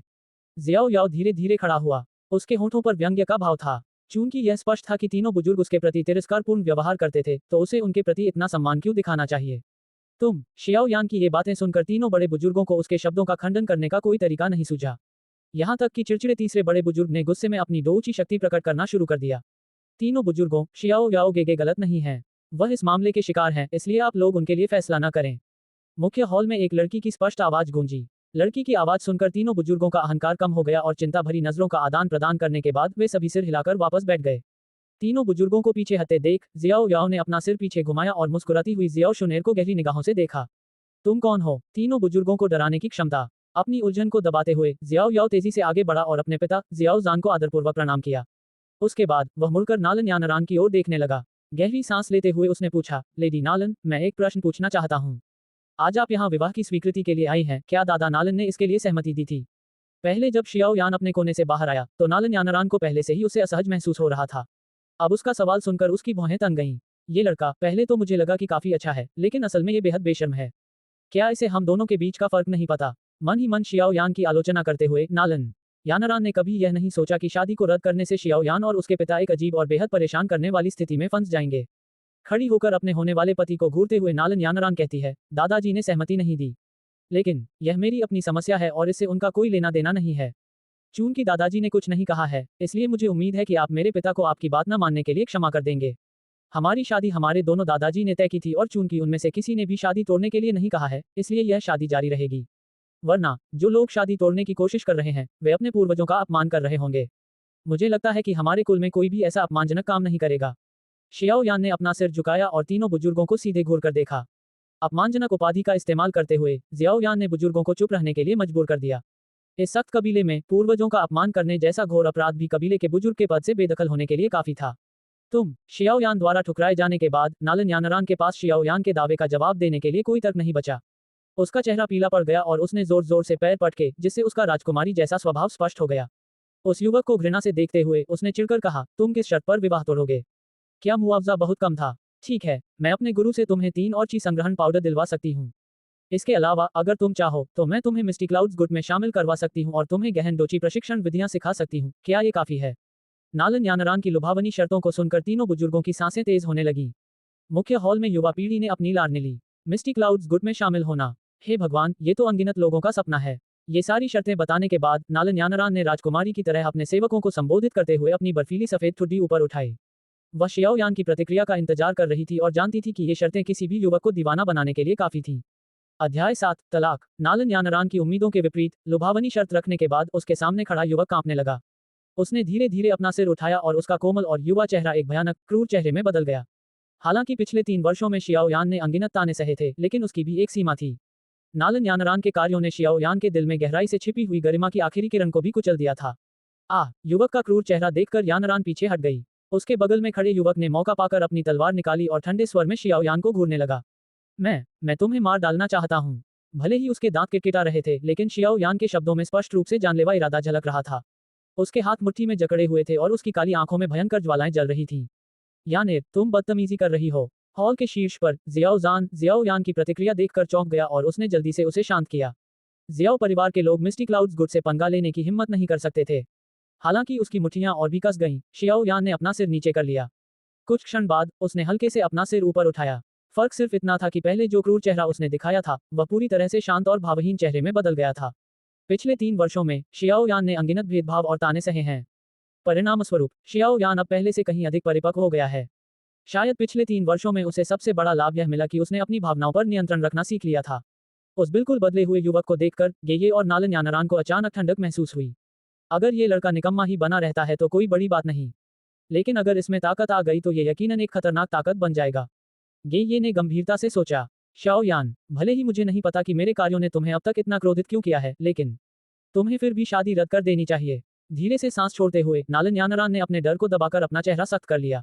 याद रखना, शियाओ कबीले में मेरी यात्रा मेरे गुरु मिस्टी क्लाउड्स गुट के नेता की अनुमति से हुई थी। अपने होंठ सिकोड़ते हुए नालन यानरान ने थोड़ी बेबसी के साथ कहा, तुम समझ सकते हो कि आज मेरी यात्रा कुछ हद तक मजबूरी है, लेकिन तुम्हें यह समझना चाहिए कि वास्तविकता कठोर है और कुछ भी उचित नहीं है। भले ही इसका कोई खास महत्व न हो, तुम्हें हमारे बीच का अंतर समझना चाहिए। हमारे एक साथ रहने की कोई उम्मीद नहीं है। लड़की के तीखे बयान सुनकर जियाओ यान के होठों पर व्यंग्य भरी मुस्कान आ गई। लेडी नालन, आपको समझना चाहिए, 2 ऊंची मुख्य भूमि में शादी तोड़ने वाली महिला सबके सामने दूसरे पक्ष को शर्मिंदा करेगी। हाँ, मुझे शर्मिंदा होने की परवाह नहीं है, लेकिन मेरे पिता वह कुल के मुखिया हैं। अगर हम आज आपकी बात मान लेते हैं तो आप उनसे जियाओ कुल पर शासन करने की उम्मीद कैसे कर सकती हैं? जियाओ कुल भूतान शहर में अपनी पकड़ कैसे बनाए रखेगा? उस क्रोधित युवक को देखकर नालन यानरान की भौहें तन गईं। उसने हॉल के अंत में खड़े शियाओ जान पर एक नजर डाली। वह मानो अचानक बहुत बुरा हो गया था। ये देखकर उसे अपने किए पर थोड़ा पछतावा हुआ और उसने अपने होंठ दबा लिए। कुछ पल सोचने के बाद उसकी आंखों में चमक आ गई। उसने फुसफुसाते हुए कहा, आज की मेरी विनती थोड़ी नासमझी भरी थी, इसलिए आज मैं अपनी शादी को रद्द करने की विनती अस्थायी रूप से वापस ले रही हूँ। लेकिन आपको मुझसे एक वादा करना होगा। क्या वादा? मैं आज के अनुरोध को 3 साल के लिए टाल सकता हूँ। 3 साल बाद तुम मिस्टी क्लाउड्स गुट में आकर मुझे चुनौती दोगी। अगर मैं जीत गया तो मैं सबके सामने शादी रद्द करवा दूंगा और उस समय तक तुम अपने कुल के वयस्कता के रीति रिवाज पूरे कर चुकी होगी, इसलिए हारने पर भी तुम्हारे पिता शियाओ जान या शियाओ कुल पर कोई असर नहीं पड़ेगा। क्या तुम स्वीकार करती हो? हाँ, हारने पर मेरे पिता के नाम पर कोई दाग नहीं लगेगा, लेकिन शायद पूरी जिंदगी मुझे हारने की शर्म झेलनी पड़ेगी। ये औरत कितनी जालिम है। शियाओ यान बेबस महसूस कर रहा था। उसे गुस्सा तो आ रहा था, लेकिन उसे अपना गुस्सा निकालने का कोई जरिया नहीं मिल रहा था। लेडी नालन, ऐसा नहीं है कि आप यानेर की हालत से अनजान हैं। आप उससे चुनौती की उम्मीद कैसे कर सकती हैं? इस तरह उसका अपमान करना, क्या आपको मजा आता है? जियाओ जान ने मेज पर हाथ पटका और गुस्से में खड़ी हो गई। Ads by PubFuture ads. शाओ जान शू, जब शादी की घोषणा होती है तो कोई ना कोई जिम्मेदारी उठाने वाला होना चाहिए। अगर आप ना होते तो मैं आज ही शादी की घोषणा कर देती। उसके बाद मैं इसकी घोषणा सार्वजनिक कर देती। कई बार रोके जाने के बाद नालन यानरान भी गुस्से में आ गई और ठंडे लहजे में शाओ यान पर चिल्लाई, चून कि आप शाओ जान शूशु का नाम खराब नहीं करना चाहते तो चुनौती स्वीकार कीजिए। 3 साल या अभी, आप पहला विकल्प चुनेंगे या दूसरा? नालन यानरान, आपको इतना अकड़ दिखाने की जरूरत नहीं है। आपने यह शादी इसलिए रद्द की क्योंकि आपको लगता है कि मैं, शियाओ यान, जो लगभग अपाहिज हूँ, आपके जैसी प्रतिभाशाली नहीं हो सकता। सीधे सीधे कहने के लिए मुझे माफ करना। आपकी खूबसूरती के अलावा मुझे आपकी किसी और चीज से कोई मतलब नहीं है। मिस्टी क्लाउड्स गुड बहुत शक्तिशाली है, मैं यह मानता हूँ। लेकिन मैं अभी जवान हूँ। मेरे पास बहुत समय है। जब मैं 12 साल का था तब मैं एक दावजे था, लेकिन आप, नालन यानरान, जब आप 12 साल की थी तब आपके पास कितने दाउन किवी थे? आप सही कह रही हैं, मैं अभी अपाहिज हो सकता हूँ, लेकिन 3 साल पहले मैंने चमत्कार किए थे, तो आपको क्यों लगता है कि मैं भविष्य में ऐसे चमत्कार नहीं दोहरा सकता? आपको क्यों लगता है कि मैं फिर से वही प्रतिभाशाली नहीं बन सकता जो मैं पहले था? आक्रामक रवैये का सामना करते हुए शियाओ यान आखिरकार ज्वालामुखी की तरह भड़क उठा। उसका चेहरा एकदम गंभीर हो गया और उसके शब्दों ने मुख्य हॉल में मौजूद सभी को चौंका दिया। किसने सोचा होगा कि शांत स्वभाव के इस युवक की जुबान इतनी तेज होगी? नालन के होंठ फड़कने लगे। हालांकि वह शियाओ यान पर बहुत गुस्सा थी, लेकिन उसके बयानों का खंडन करने के लिए उसके पास शब्द नहीं थे। शियाओ यान की बातें सच थी, भले ही वह अब अपाहिज था, लेकिन 12 साल की उम्र में वह एक दाऊजे था। लेकिन नालन यानरान उस समय केवल 8 दुवान की हुई की थी। लेडी नालन, दादा नालन की वजह से मैं आपको कुछ सलाह देना चाहूंगी। 30 साल पूरब में रहे हों, 30 साल पश्चिम में, अब मेरी गरीबी को लेकर आप मुझे धमकाने की हिम्मत मत करना। शियाओ यान के कठोर शब्दों ने नालन को सख्त बना दिया। हाँ, क्या शानदार बात है, अब मेरी गरीबी का फायदा उठाकर मुझे धमकाने की हिम्मत मत करना। मेरा बेटा साधारण तो हो ही नहीं सकता। हॉल के अंत में जियाओ जान की आंखें जोश से चमक उठीं और उसने अपने भारी हाथों से मेज पर जोर से मुक्का मारा, जिससे चाय चारों ओर फैल गई। दांत पीसते हुए और सामने खड़े उस लचक युवक को घूरते हुए नालन इतनी क्रोधित हो गई कि उसका सिर चकराने लगा। नालन यानरान जन्म से ही लाड़ प्यार में पली बड़ी थी और उसने कभी भी अपनी उम्र के किसी व्यक्ति से अपमानित महसूस नहीं किया था। उसकी बचकानी आवाज और तेज हो गई, मुझे अपमानित करने का तुम्हारा आधार क्या है? भले ही पहले तुम्हारी प्रतिभा बेजोड़ थी, लेकिन अब तुम तो अपाहिज हो। ठीक है, मैं, नालन यानरान, उस दिन का इंतजार करूंगी जब तुम मुझे पीछे छोड़ दोगे। आज की बात छोड़ो, 3 साल बाद मैं मिस्टी क्लाउड्स गुड में तुम्हारा इंतजार करूंगी। अगर हिम्मत है तो मुझे दिखाओ कि तुमने अपनी स्थिति कैसे बदली है। अगर तुमने मुझे हरा दिया तो मैं, नालन यानरान, जीवन भर तुम्हारी गुलाम रहूंगी। बेशक, अगर 3 साल बाद भी तुम अपंग ही रहे तो बेहतर होगा कि तुम हमारी शादी को खत्म करने के लिए अनुबंध तैयार कर लो। लड़की के पीले पड़े चेहरे को देखकर जियाओ यान ने उपहास उड़ाते हुए कहा, 3 साल नहीं लगेंगे। अगर तुम मुझसे पत्नी बनने की भीख भी मांगोगी, तब भी मैं तुम्हें नहीं चाहूंगा। इतना कहकर जियाओ यान ने यानरान के जमे हुए चेहरे को अनदेखा किया और मुड़ गया। तेजी से आगे बढ़ते हुए उसने एक मेज से कागज निकाला और लिखना शुरू कर दिया। स्याही धीरे धीरे कागज पर टपकने लगी और अंत में उसकी कलम रुक गई। अचानक जियाओ यान का दाहिना हाथ मेज पर रखी एक छोटी तलवार की ओर बढ़ा और उसने उसकी धारदार ब्लेड को अपने बाएं हाथ की ओर कर दिया। तलवार तैयार होते ही उसने अपने बाएं हाथ से खून निकाल लिया। उसके खून से सने हाथ ने सफेद कागज पर दबाव डाला, जिससे एक गहरा लाल निशान बन गया।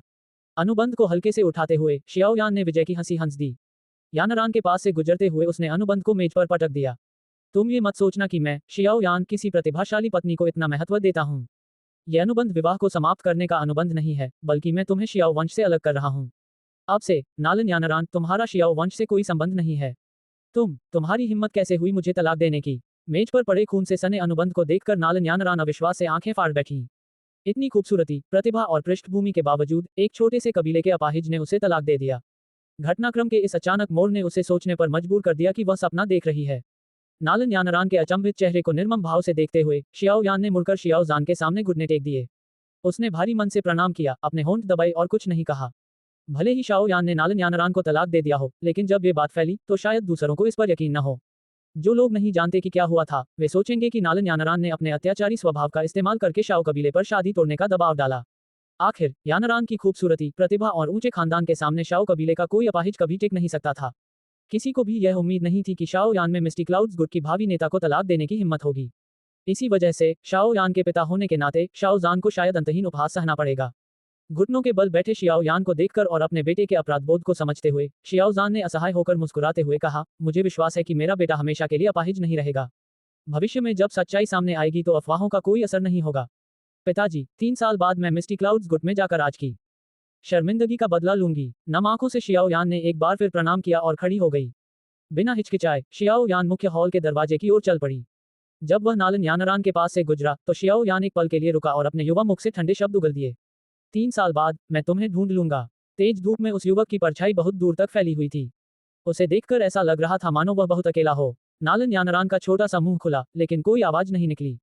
वह शियाओया की दूर जाती पीठ को देखती रही और उसके हाथ में मौजूद अनुबंध उसे पहाड़ जितना भारी लग रहा था।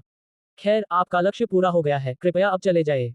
जाते हुए युवक को देखते हुए हालांकि जियाओजान का चेहरा भावहीन था, लेकिन उसकी आस्तीन के अंदर के हाथ इतनी कसकर मुट्ठी बन गए थे कि उंगलियां पीली सफेद पड़ गई थीं। श्याओ शूशु, आज की घटना के लिए क्षमा चाहती हूँ। भविष्य में अगर समय मिले तो नालन परिवार से मिलने जरूर आइएगा। शांत स्वभाव वाले शाओजान को हल्के से प्रणाम करते हुए नालन भी रुकना नहीं चाहती थी। वह जल्दी से उठी और मुख्य हॉल के दरवाजे की ओर चल पड़ी। उसके पीछे पीछे गेये और वह सुंदर युवक भी तेजी से चल दिए। यह ऊर्जा संचय पाउडर लो। हाथ हिलाते हुए जियाओजान ने मेज पर रखी जैद की पेटी उनकी ओर फेंक दी।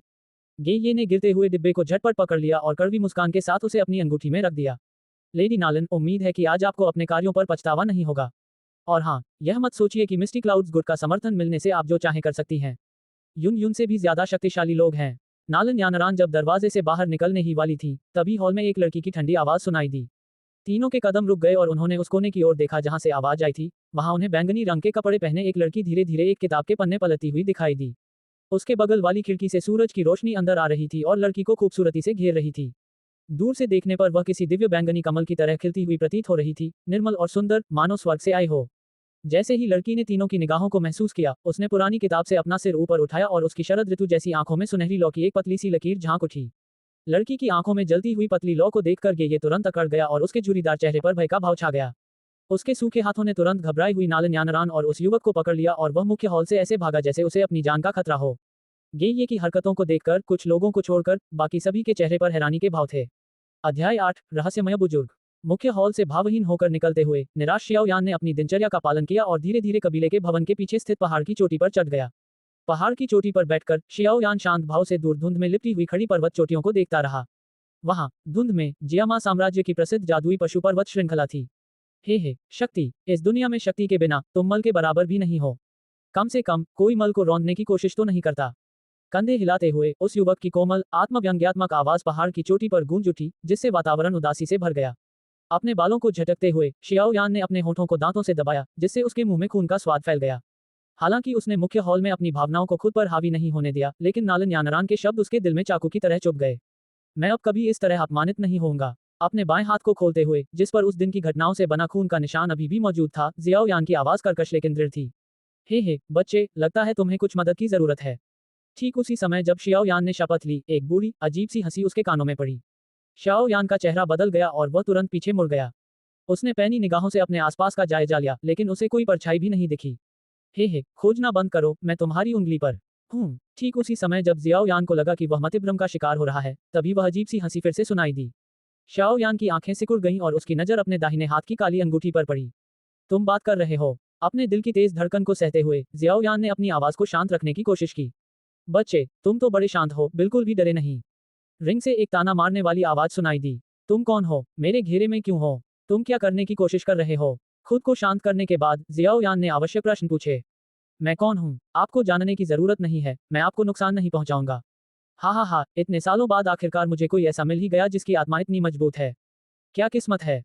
मुझे पिछले 3 सालों में आपके दिए गए उपहारों के लिए आपका शुक्रिया अदा करना चाहिए, वरना शायद मैं अब तक सो रहा होता। भेंट। शाओ यान ने हैरानी से अपनी आंखें झपकाईं। कुछ क्षण बाद उसका चेहरा गंभीर हो गया और बड़ी मुश्किल से उसके मुंह से डरावने शब्द निकले। मेरी डोची गायब हो गई। क्या तुमने ऐसा किया? मुझे ऐसा करना ही पड़ा। बच्चे, मुझसे नाराज मत हो। तू कमीना। सामान्यतः शांत और संयमित रहने वाला शियाओ यान पागलों की तरह क्रोधित हो उठा। उसका छोटा सा चेहरा क्रूरता से भरा हुआ था और इस बात की परवाह किए बिना कि अंगूठी उसकी मां की एकमात्र निशानी थी, उसने अंगूठी को अपनी उंगली से उतारकर पूरी ताकत से चट्टान से नीचे फेंक दिया।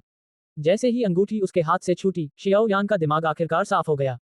उसने जल्दी से उड़ती हुई अंगूठी को पकड़ने की कोशिश की, लेकिन अंगूठी पहले ही चट्टान को पार कर चुकी थी और पहाड़ से नीचे गिरने लगी। धुंध में अंगूठी को गायब होते देख जियाओ यान काफी देर तक स्तब्ध रहा। आखिरकार उसके चेहरे से क्रोध गायब हो गया और वह शांत हो गया। उसने गुस्से में अपना माथा पीटते हुए कहा, बेवकूफ, तुमने हद ही कर दी, हद ही कर दी।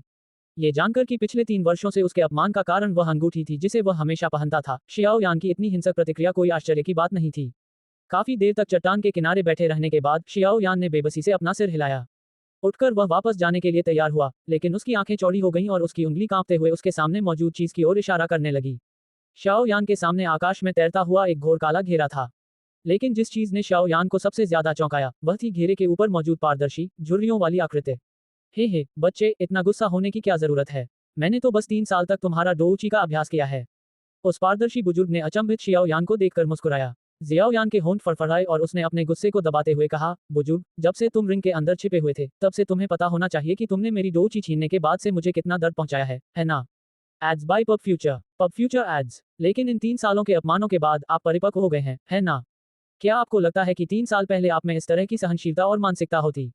शाओ यान ने अपनी भौहें सिकुड़ी, लेकिन उसकी भावनाएं धीरे धीरे शांत होने लगीं। क्रोध के बाद शाओ यान के चेहरे पर खुशी की एक झलक छा गई। चूंकि उसे पता चल गया था कि उसकी डोची क्यों गायब हो रही थी, इसलिए उसकी प्रतिभा वापस आ गई थी। अनगिनत लोगों द्वारा खुद पर लगाए गए अपन के तमगा को हटाने के अवसर के बारे में सोचते हुए जियाओ यान को ऐसा लगा जैसे उसका पुनर्जन्म हुआ हो। उसके सामने खड़ा घृणित बुजुर्ग अब उतना परेशान करने वाला नहीं लग रहा था। कुछ चीजें जब खो जाती हैं तो उनकी कीमत का एहसास होने लगता है। खोने और फिर से पाने के बाद इंसान उन्हें और भी ज्यादा संजोकर रखता है। अपनी कलाई को हल्के से घुमाते हुए जियाओयान ने एक गहरी सांस ली और कहा, भले ही मैं तुम्हें नहीं जानता, लेकिन मैं ये जानना चाहता हूँ कि क्या तुम मेरे डोची को चुराने के इरादे से अखाड़े में रहने की योजना बना रहे हो? अगर ऐसा है तो मैं तुमसे अनुरोध करता हूँ कि तुम कोई नया मालिक ढूंढ लो, मैं तुम्हारा पालन पोषण जारी नहीं रख सकता। हे, बाकी लोगों की आत्मा को बोध करने की शक्ति तुम्हारे जितनी प्रबल नहीं है। बुजुर्ग ने अपनी दाढ़ी सहलाते हुए कहा, चूंकि मैंने प्रकट होने का विकल्प चुन लिया है, इसलिए तुम्हारी अनुमति के बिना मैं तुम्हारी शक्ति ग्रहण नहीं करूंगा। शाओ यान ने आंखें घुमाई और बिना कुछ कहे तिरस्कार भरी मुस्कान दी। उसने पहले ही तय कर लिया था कि बड़े की बातों पर ध्यान दिए बिना वह उस अंगूठी को अपने पास नहीं रखेगा। बच्चे, क्या तुम बलवान बनना चाहते हो? क्या तुम दूसरों से सम्मान पाना चाहते हो? हालांकि जियाओ यान ने बड़े से कोई वास्ता न रखने का फैसला कर लिया था, फिर भी ये शब्द सुनकर उसका दिल तेजी से धड़कने लगा। मुझे पहले से ही पता है कि मेरी डोची क्यों गायब हो रही थी और मेरी प्रतिभा के साथ मुझे तुम्हारी ताकत बढ़ाने की क्या जरूरत है। एक गहरी सांस लेते हुए जियाओ यान ने सहजता से कहा। वह जानता था कि इस दुनिया में कुछ भी मुफ्त नहीं मिलता। किसी रहस्यमय व्यक्ति का एहसान मानना समझदारी भरा कदम नहीं है। बेटा, तुम्हारी प्रतिभा तो अच्छी है, पर तुम्हें पता होना चाहिए कि तुम 15 साल के हो चुके हो, लेकिन तुम्हारा दुवांची स्तर केवल 3 है। मुझे लगता है मैंने सुना था कि तुम्हारा वयस्क होने का समारोह अगले साल है ना? क्या तुम्हें लगता है कि 1 साल के अंदर अपनी प्रतिभा और मेहनत से तुम 7 दुवांची स्तर तक पहुंच सकते हो? इसके अलावा जिस लड़की से तुमने 3 साल बाद लड़ने का वादा किया है, उसकी प्रतिभा भी कम नहीं है। क्या तुम उससे आगे निकलना चाहते हो? यह आसान नहीं होगा। झुर्रियों से भरा बुजुर्ग का चेहरा गुलदाउदी की तरह खिल उठा। अगर तुमने मेरी डोची नहीं ली होती, तो क्या तुम्हें लगता है कि इनमें से कुछ भी होता? बूढ़े कमीने। अपनी सबसे बड़ी कमजोरी उजागर होने के बाद शियाओ यान का चेहरा एक बार फिर गुस्से से लाल हो गया और वह गालियां देने लगा। शाप देने के बाद जियाओ यान को थोड़ी निराशा महसूस हुई। उसकी वर्तमान स्थिति में चाहे वह कितना भी शाप दे, कोई असर नहीं होगा। दोची के अभ्यास के लिए एक मजबूत आधार आवश्यक था। जब वह 4 साल का था, तब उसे 9 दुवान दोची तक पहुंचने में 6 साल लगे थे। उसकी प्रतिभा के बावजूद 1 साल में 7 दुवानची तक पहुंचना असंभव था। उदासी भरी आह भरते हुए जियाओ यान ने उस दिखावटी बुजुर्ग की ओर देखा। उसके होठों पर हल्की सी मुस्कान आई और उसने पूछा, क्या आपके पास कोई समाधान है? शायद, बुजुर्ग ने स्पष्ट रूप से उत्तर दिया। अगर तुम मुझे सिर्फ 1 साल में 7 दुवांची तक पहुंचने में मदद कर दो, तो मैं तुम्हें 3 साल तक मेरा दुवांची लेने के लिए माफ कर दूंगी। कैसा रहेगा? शियाओ यान ने उत्सुकता से पूछा। हे, बच्चे, ये तो बस ख्वाब ही है। अगर तुम मेरी मदद नहीं कर सकते तो मैं तुम्हें, एक बेकार इंसान को, अपने साथ क्यों रखूं? तुम्हें कोई और बदकिस्मत इंसान ढूंढ लेना चाहिए। जियाओ यान जानता था कि पारदर्शी बुजुर्ग यूं ही किसी और से डोची को नहीं ले सकता, इसलिए उसे पता था कि बातचीत में उसके पास कुछ फायदा है। तुम 15 साल के लड़के जैसे बिल्कुल भी नहीं लगते। लगता है इन 3 सालों में तुम्हारा काफी विकास हो गया है। क्या मेरी योजना उल्टी पड़ गई? चतुर शाओ यान को देखकर बड़े ने थोड़ी देर रुककर हैरानी से अपना सिर हिलाया। शाओ यान ने कंधे उचकाते हुए हल्के से कहा, अगर तुम चाहते हो कि मैं तुम्हें अपने साथ रखूं तो कम से कम थोड़ी ईमानदारी तो दिखाओ, है ना? कितना मुहफ़्फ़ट बच्चा है। ठीक है, आखिर मुझे तुम्हारी मदद की जरूरत तो है ही। कोई और चारा न होने पर बड़े ने सिर हिलाया और धीरे से जमीन पर बैठ गया। कुछ देर तक शियाओ यान को निहारने के बाद उसके चेहरे पर एक धूर्त मुस्कान फैल गई। लेकिन जैसे ही वह आई, वैसे ही गायब भी हो गई और बड़े ने कुछ पल सोचने के बाद अनिच्छा से पूछा, क्या तुम रसायन शास्त्री बनना चाहते हो? पब फ्यूचर विज्ञापन। अध्याय 9, याओ लाओ। कीमियागर। बड़े की बातें सुनकर जियाओ यान थोड़ी देर रुका और फिर बोला, डची मुख्य भूमि में हर कोई रसायन शास्त्री बनना चाहता है, लेकिन क्या रसायन शास्त्री बनना इतना आसान है? इसके लिए बहुत सारी कठिन शर्तें हैं। अचानक जियाओ यान की आवाज धीमी हो गई और उसने सिर उठाकर कहा, क्या मैंने सारी शर्तें पूरी कर ली हैं? शाओ यान के हैरान और उत्साहित चेहरे को देखकर बड़े ने धीरे धीरे अपनी दाढ़ी सहलाई। कुछ और पल तक शाओ यान को देखने के बाद उन्होंने कुछ बेबसी से कहा, भले ही तुम मुश्किल से पास हुए हो, लेकिन मैं तुम्हारा एहसानमंद हूँ। हाँ, चलो कोई बात नहीं, इसे एहसान चुकाने के तौर पर मान लेते हैं। अनिच्छुक बुजुर्ग को देखकर जियाओ यान को लगा कि वह बूढ़ा उसके मुश्किल से पास होने के बारे में झूठ बोल रहा है, लेकिन वह और पूछताछ करने में आलस कर रहा था। अपनी उत्तेजना के बावजूद उसके मन में संदेह था। भले ही मैं पास हो जाऊं, रसायन शास्त्रियों को दूसरे रसायन शास्त्री ही सिखाते हैं। क्या आप रसायन शास्त्री हैं? शाओ यान के संदेह भरे छोटे चेहरे को देखकर बड़े ने सीधे खड़े होकर गर्व से कहा, हाँ, मैं एक रसायन शास्त्री हूँ। आंखें झपकाते हुए शाओ यान की निगाहें बड़े व्यक्ति की ओर चमक उठी। रसायन शास्त्री, वे तो सचमुच दुर्लभ होते हैं। महाराज, अगर आपको कोई आपत्ति न हो तो मैं पूछना चाहता हूं कि आप पहले किस श्रेणी के रसायनज्ञ थे? जियाओ यान ने अपने होठों को चाटा और उसकी युवा आवाज में सम्मान का भाव झलक रहा था। दो ऊंची मुख्य भूमि में यद्यपि रसायन शास्त्री बहुत कम थे, फिर भी उनमें अंतर था। निम्न से उच्च की ओर रसायन शास्त्रियों के स्तर निम्नतम 1 से उच्चतम 9 तक थे। नालन यानरान द्वारा भेंट किए गए गैदरिंग ची पाउडर को बनाने वाला पिल्किंग गुहे छठे स्तर का रसायन शास्त्री था और जियामा साम्राज्य में उसे शीर्ष रसायन शास्त्री माना जा सकता था। कौन सा चरण? हाँ, मुझे याद नहीं आ रहा। अरे बच्चे, क्या तुम इसे सीखना चाहते हो या नहीं? बड़े ने अधीरता से सिर हिलाते हुए पूछा। gravitytranslations.com pub future ads. बिल्कुल, मैं चाहता हूँ। शाओ यान ने अब और संकोच नहीं किया और जल्दी से अपना छोटा सा सिर हिलाकर सहमति दे दी। रसायन शास्त्रियों को, यहाँ तक कि मिस्टी क्लाउड्स गुड जैसी शक्तिशाली सेनाओं के साथ भी सम्मान और आदर के साथ व्यवहार किया जाता था। हे, तुम चाहते हो? चूंकि तुम चाहते हो, तो तुम्हें अपने गुरुओं को प्रणाम करना चाहिए। बड़े ने एक हरी चट्टान पर बैठकर अपने पैरों को अपने नीचे मोड़ लिया। मुझे अपने शिक्षक के प्रति सम्मान व्यक्त करना चाहिए। बेतुका सम्मान न जताकर भी मुझसे यह उम्मीद करना कि मैं तुम्हें सब कुछ सिखाऊं। तुम सपने देख रहे हो। बड़े ने आंखें घुमाई। लगता है उस विद्वान बड़े को वाकई इन छात्र शिक्षक संबंधों की परवाह थी। हताश और उदास चेहरे के साथ जियाओ यान केवल सम्मानपूर्वक उस बुजुर्ग को प्रणाम कर एक सम्मानित कीमियागर बनने की इच्छा व्यक्त कर सकता था। शाओ यान द्वारा अपना आदर सामना पूरा करने के बाद बड़े ने अंततः संतुष्टि से सिर हिलाया। उनकी आवाज में आत्मीयता का भाव झलक रहा था। मेरा नाम याओ लाओ है। मेरे मूल के बारे में अभी आपको जानने की जरूरत नहीं है ताकि आपका ध्यान न भटके। आपको बस इतना जानना है कि पिल्किंग मेरी नजर में सिर्फ एक तुच्छ व्यक्ति है। होठों के किनारे मटकाते हुए शियाओ यान ने उस बुजुर्ग के बेफिक्र भाव को देखा और सोचा, ये बूढ़ा क्या है? जियामा साम्राज्य का मशहूर दवा विक्रेता गुहे भी बेकार है। अगर यह बात फैल गई तो शायद पूरे जियामा में लोग यही मानेंगे कि वह मानसिक रूप से बीमार है।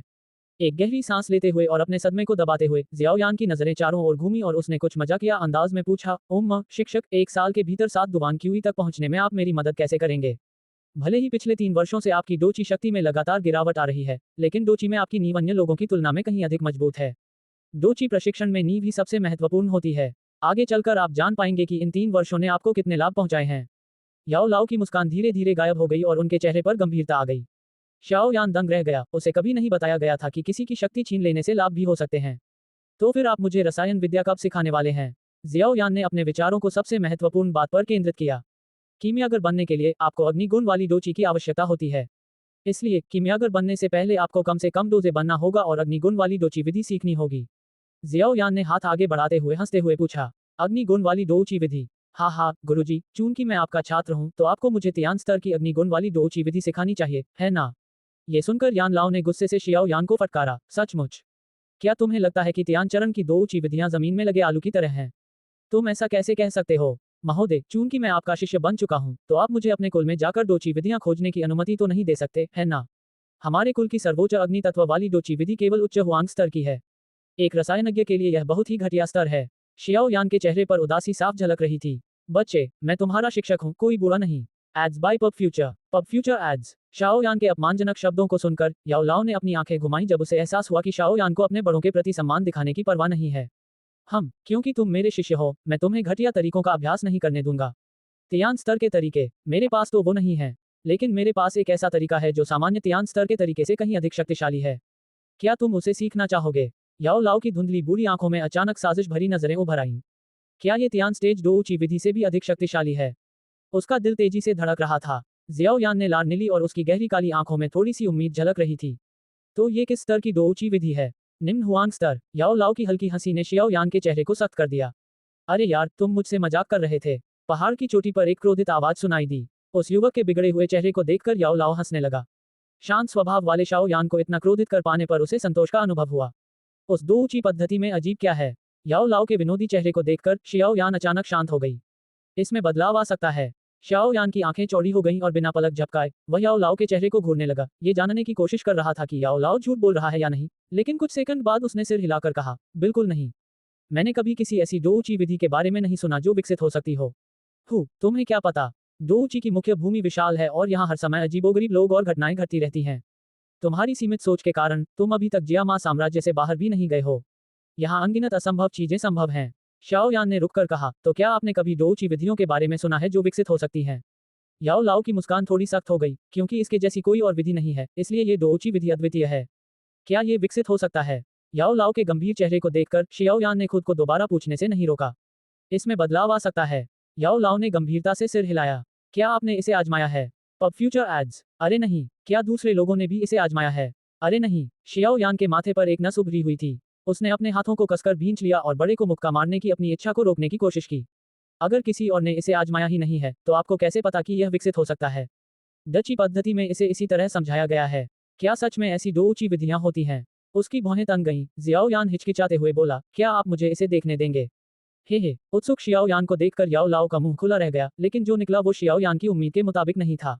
छोड़ो, कोई बात नहीं, अब इसे देखने का कोई फायदा नहीं है, तो क्यों ना तुम पहले एक दोजे बन जाओ, उसके बाद मैं इसे तुम्हें सौंप दूंगी।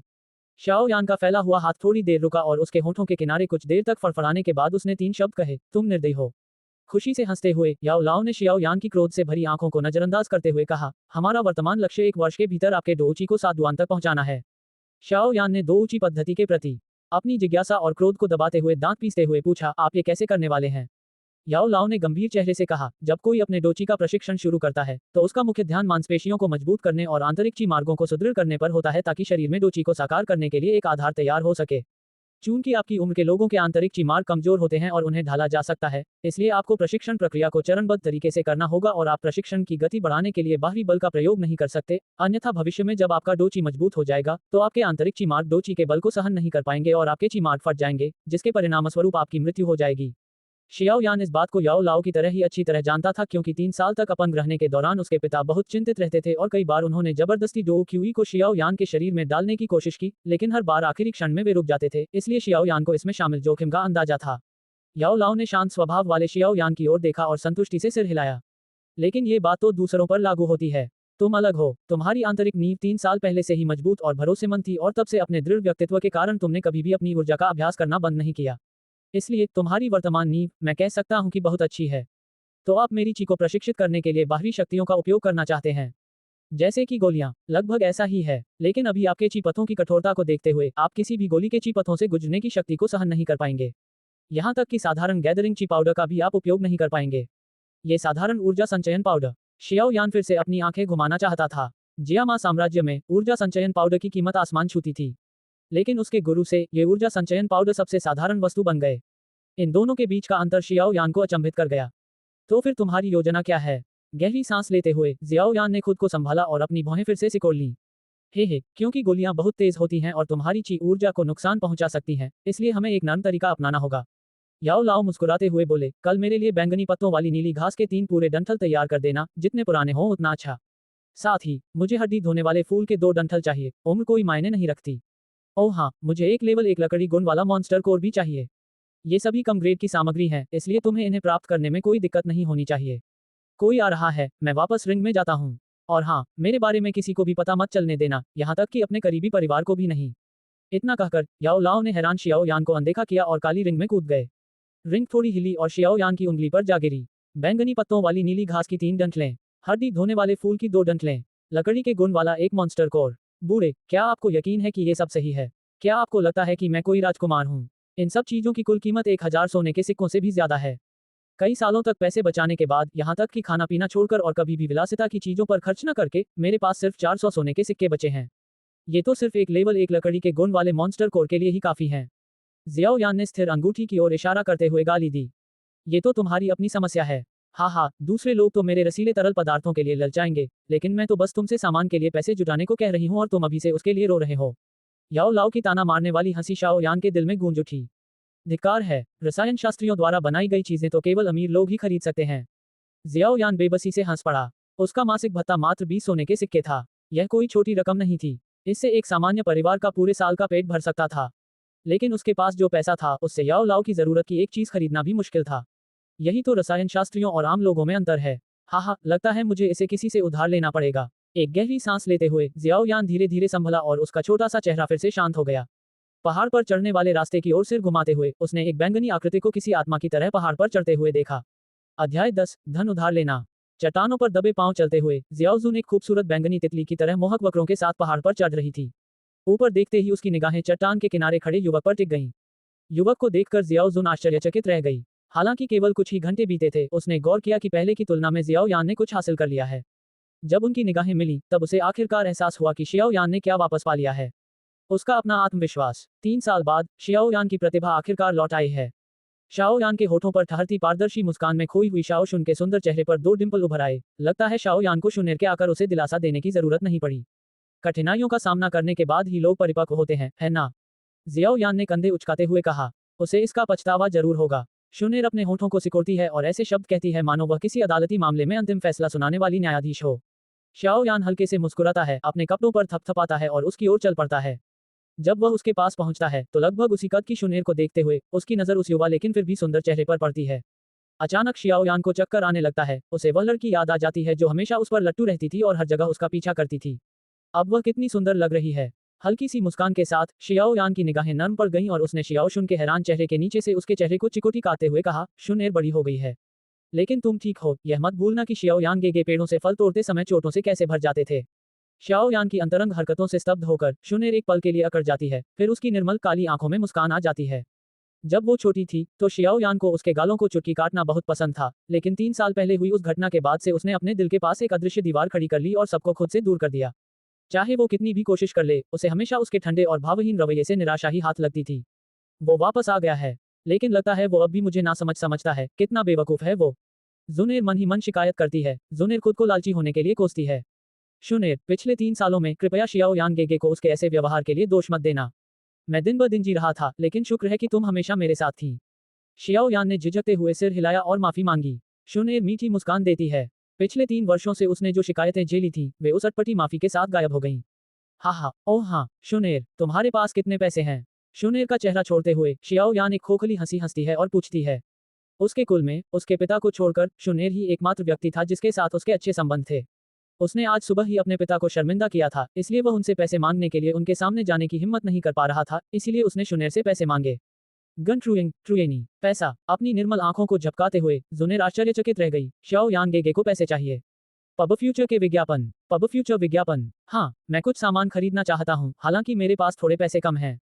जियाओयान को शर्मिंदगी महसूस हुई। ये पहली बार था जब उसने किसी लड़की से पैसे उधार लिए थे। आमतौर पर शांत रहने वाली शियाओयान को अब संकट में देखकर शियाओ शुनेर का चेहरा एकदम बदल गया।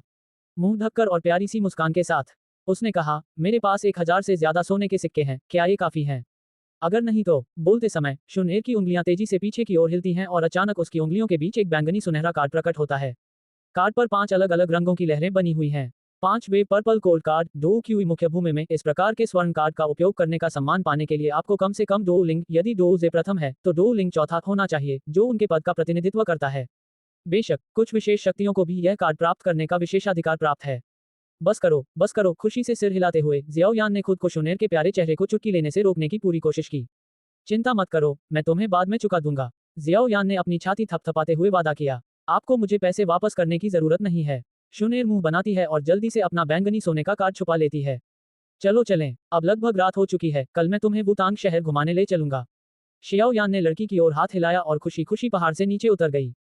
स्थिर खड़ी होकर शुनेर ने 3 साल पहले की अपनी हिम्मत को फिर से हासिल कर चुके युवक को प्रसन्नतापूर्वक देखा।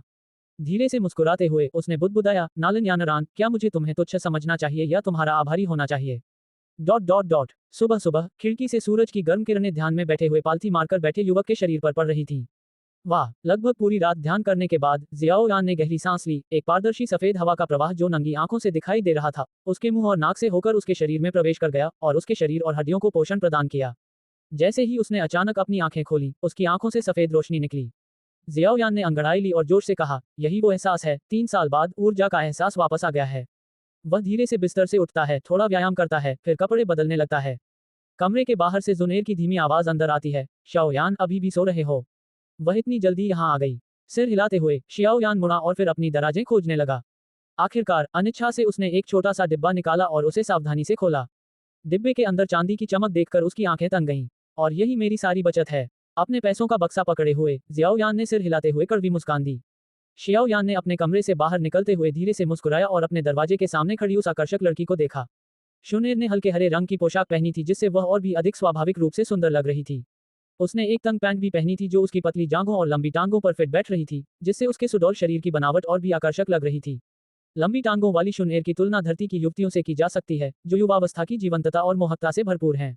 बेशक उनमें एक विशेष आकर्षण है जो शाओयान ने उनके अलावा किसी और लड़की में कभी नहीं देखा था। लो, यही तुम्हें चाहिए होगा। शियाओयान को अपने कमरे से बाहर निकलते देख शुनेर मुस्कुराए और उसे एक काला कार्ड थमा दिया।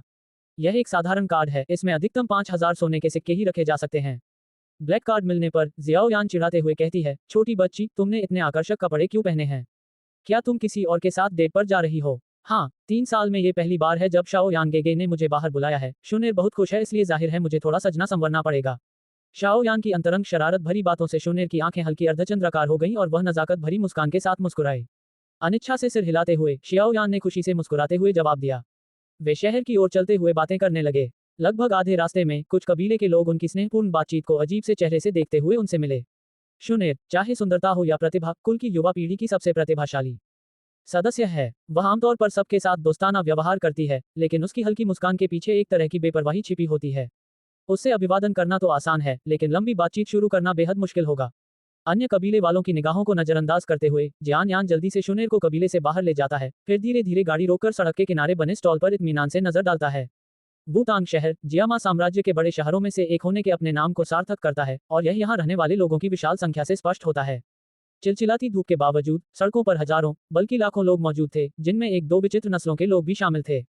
शायद उसके बगल में बैठी शियाओ यान की वजह से जुनेर कबीले से निकलने के बाद काफी सक्रिय हो गई। उसने अनिच्छुक शियाओ यान को खींचकर कई दुकानों में ले गई। उसकी कोमल हंसी ने तपती सड़क को थोड़ा ठंडा कर दिया। जब शूनेर आखिरकार थक गई तो शियाओ यान उसे पास की फार्मेसी में ले गया। लगभग 900 सोने के सिक्के खर्च करने के बाद उसने 20 साल पुरानी बैंगनी पत्ती वाली नीली घास की 3 डंठलें और 5 साल पुरानी हड्डी धोने वाली घास की 2 डंठलें खरीदी। ये दोनों ही कम कीमत की सामग्रियां थीं और किसी भी सामान्य फार्मेसी में मिल सकती थीं। उच्च गुणवत्ता वाली सामग्रियां शियाओ यान को या तो खुद ढूंढनी पड़ती या नीलामी में खरीदनी पड़ती, या अगर किस्मत अच्छी होती तो किसी महंगी फार्मेसी से मिल जाती। तेजी से घटते धन को देखकर जियाओ यान ने कड़वी मुस्कान दी। उसे एहसास हुआ कि दो ऊंची मुख्य भूमि में पैसा कितना महत्वपूर्ण था। खैर, उसे सारी जड़ी बूटियां मिल गईं, अब बस level 1 wood attributed monster core ही बाकी था। अध्याय 11 बाजार। दो ऊंची मुख्य भूमि में मॉन्स्टर कोर को मैजिक क्रिस्टल के नाम से भी जाना जाता है। मॉन्स्टर कोर एक जादुई राक्षस के भीतर का ऊर्जा केंद्र होता है।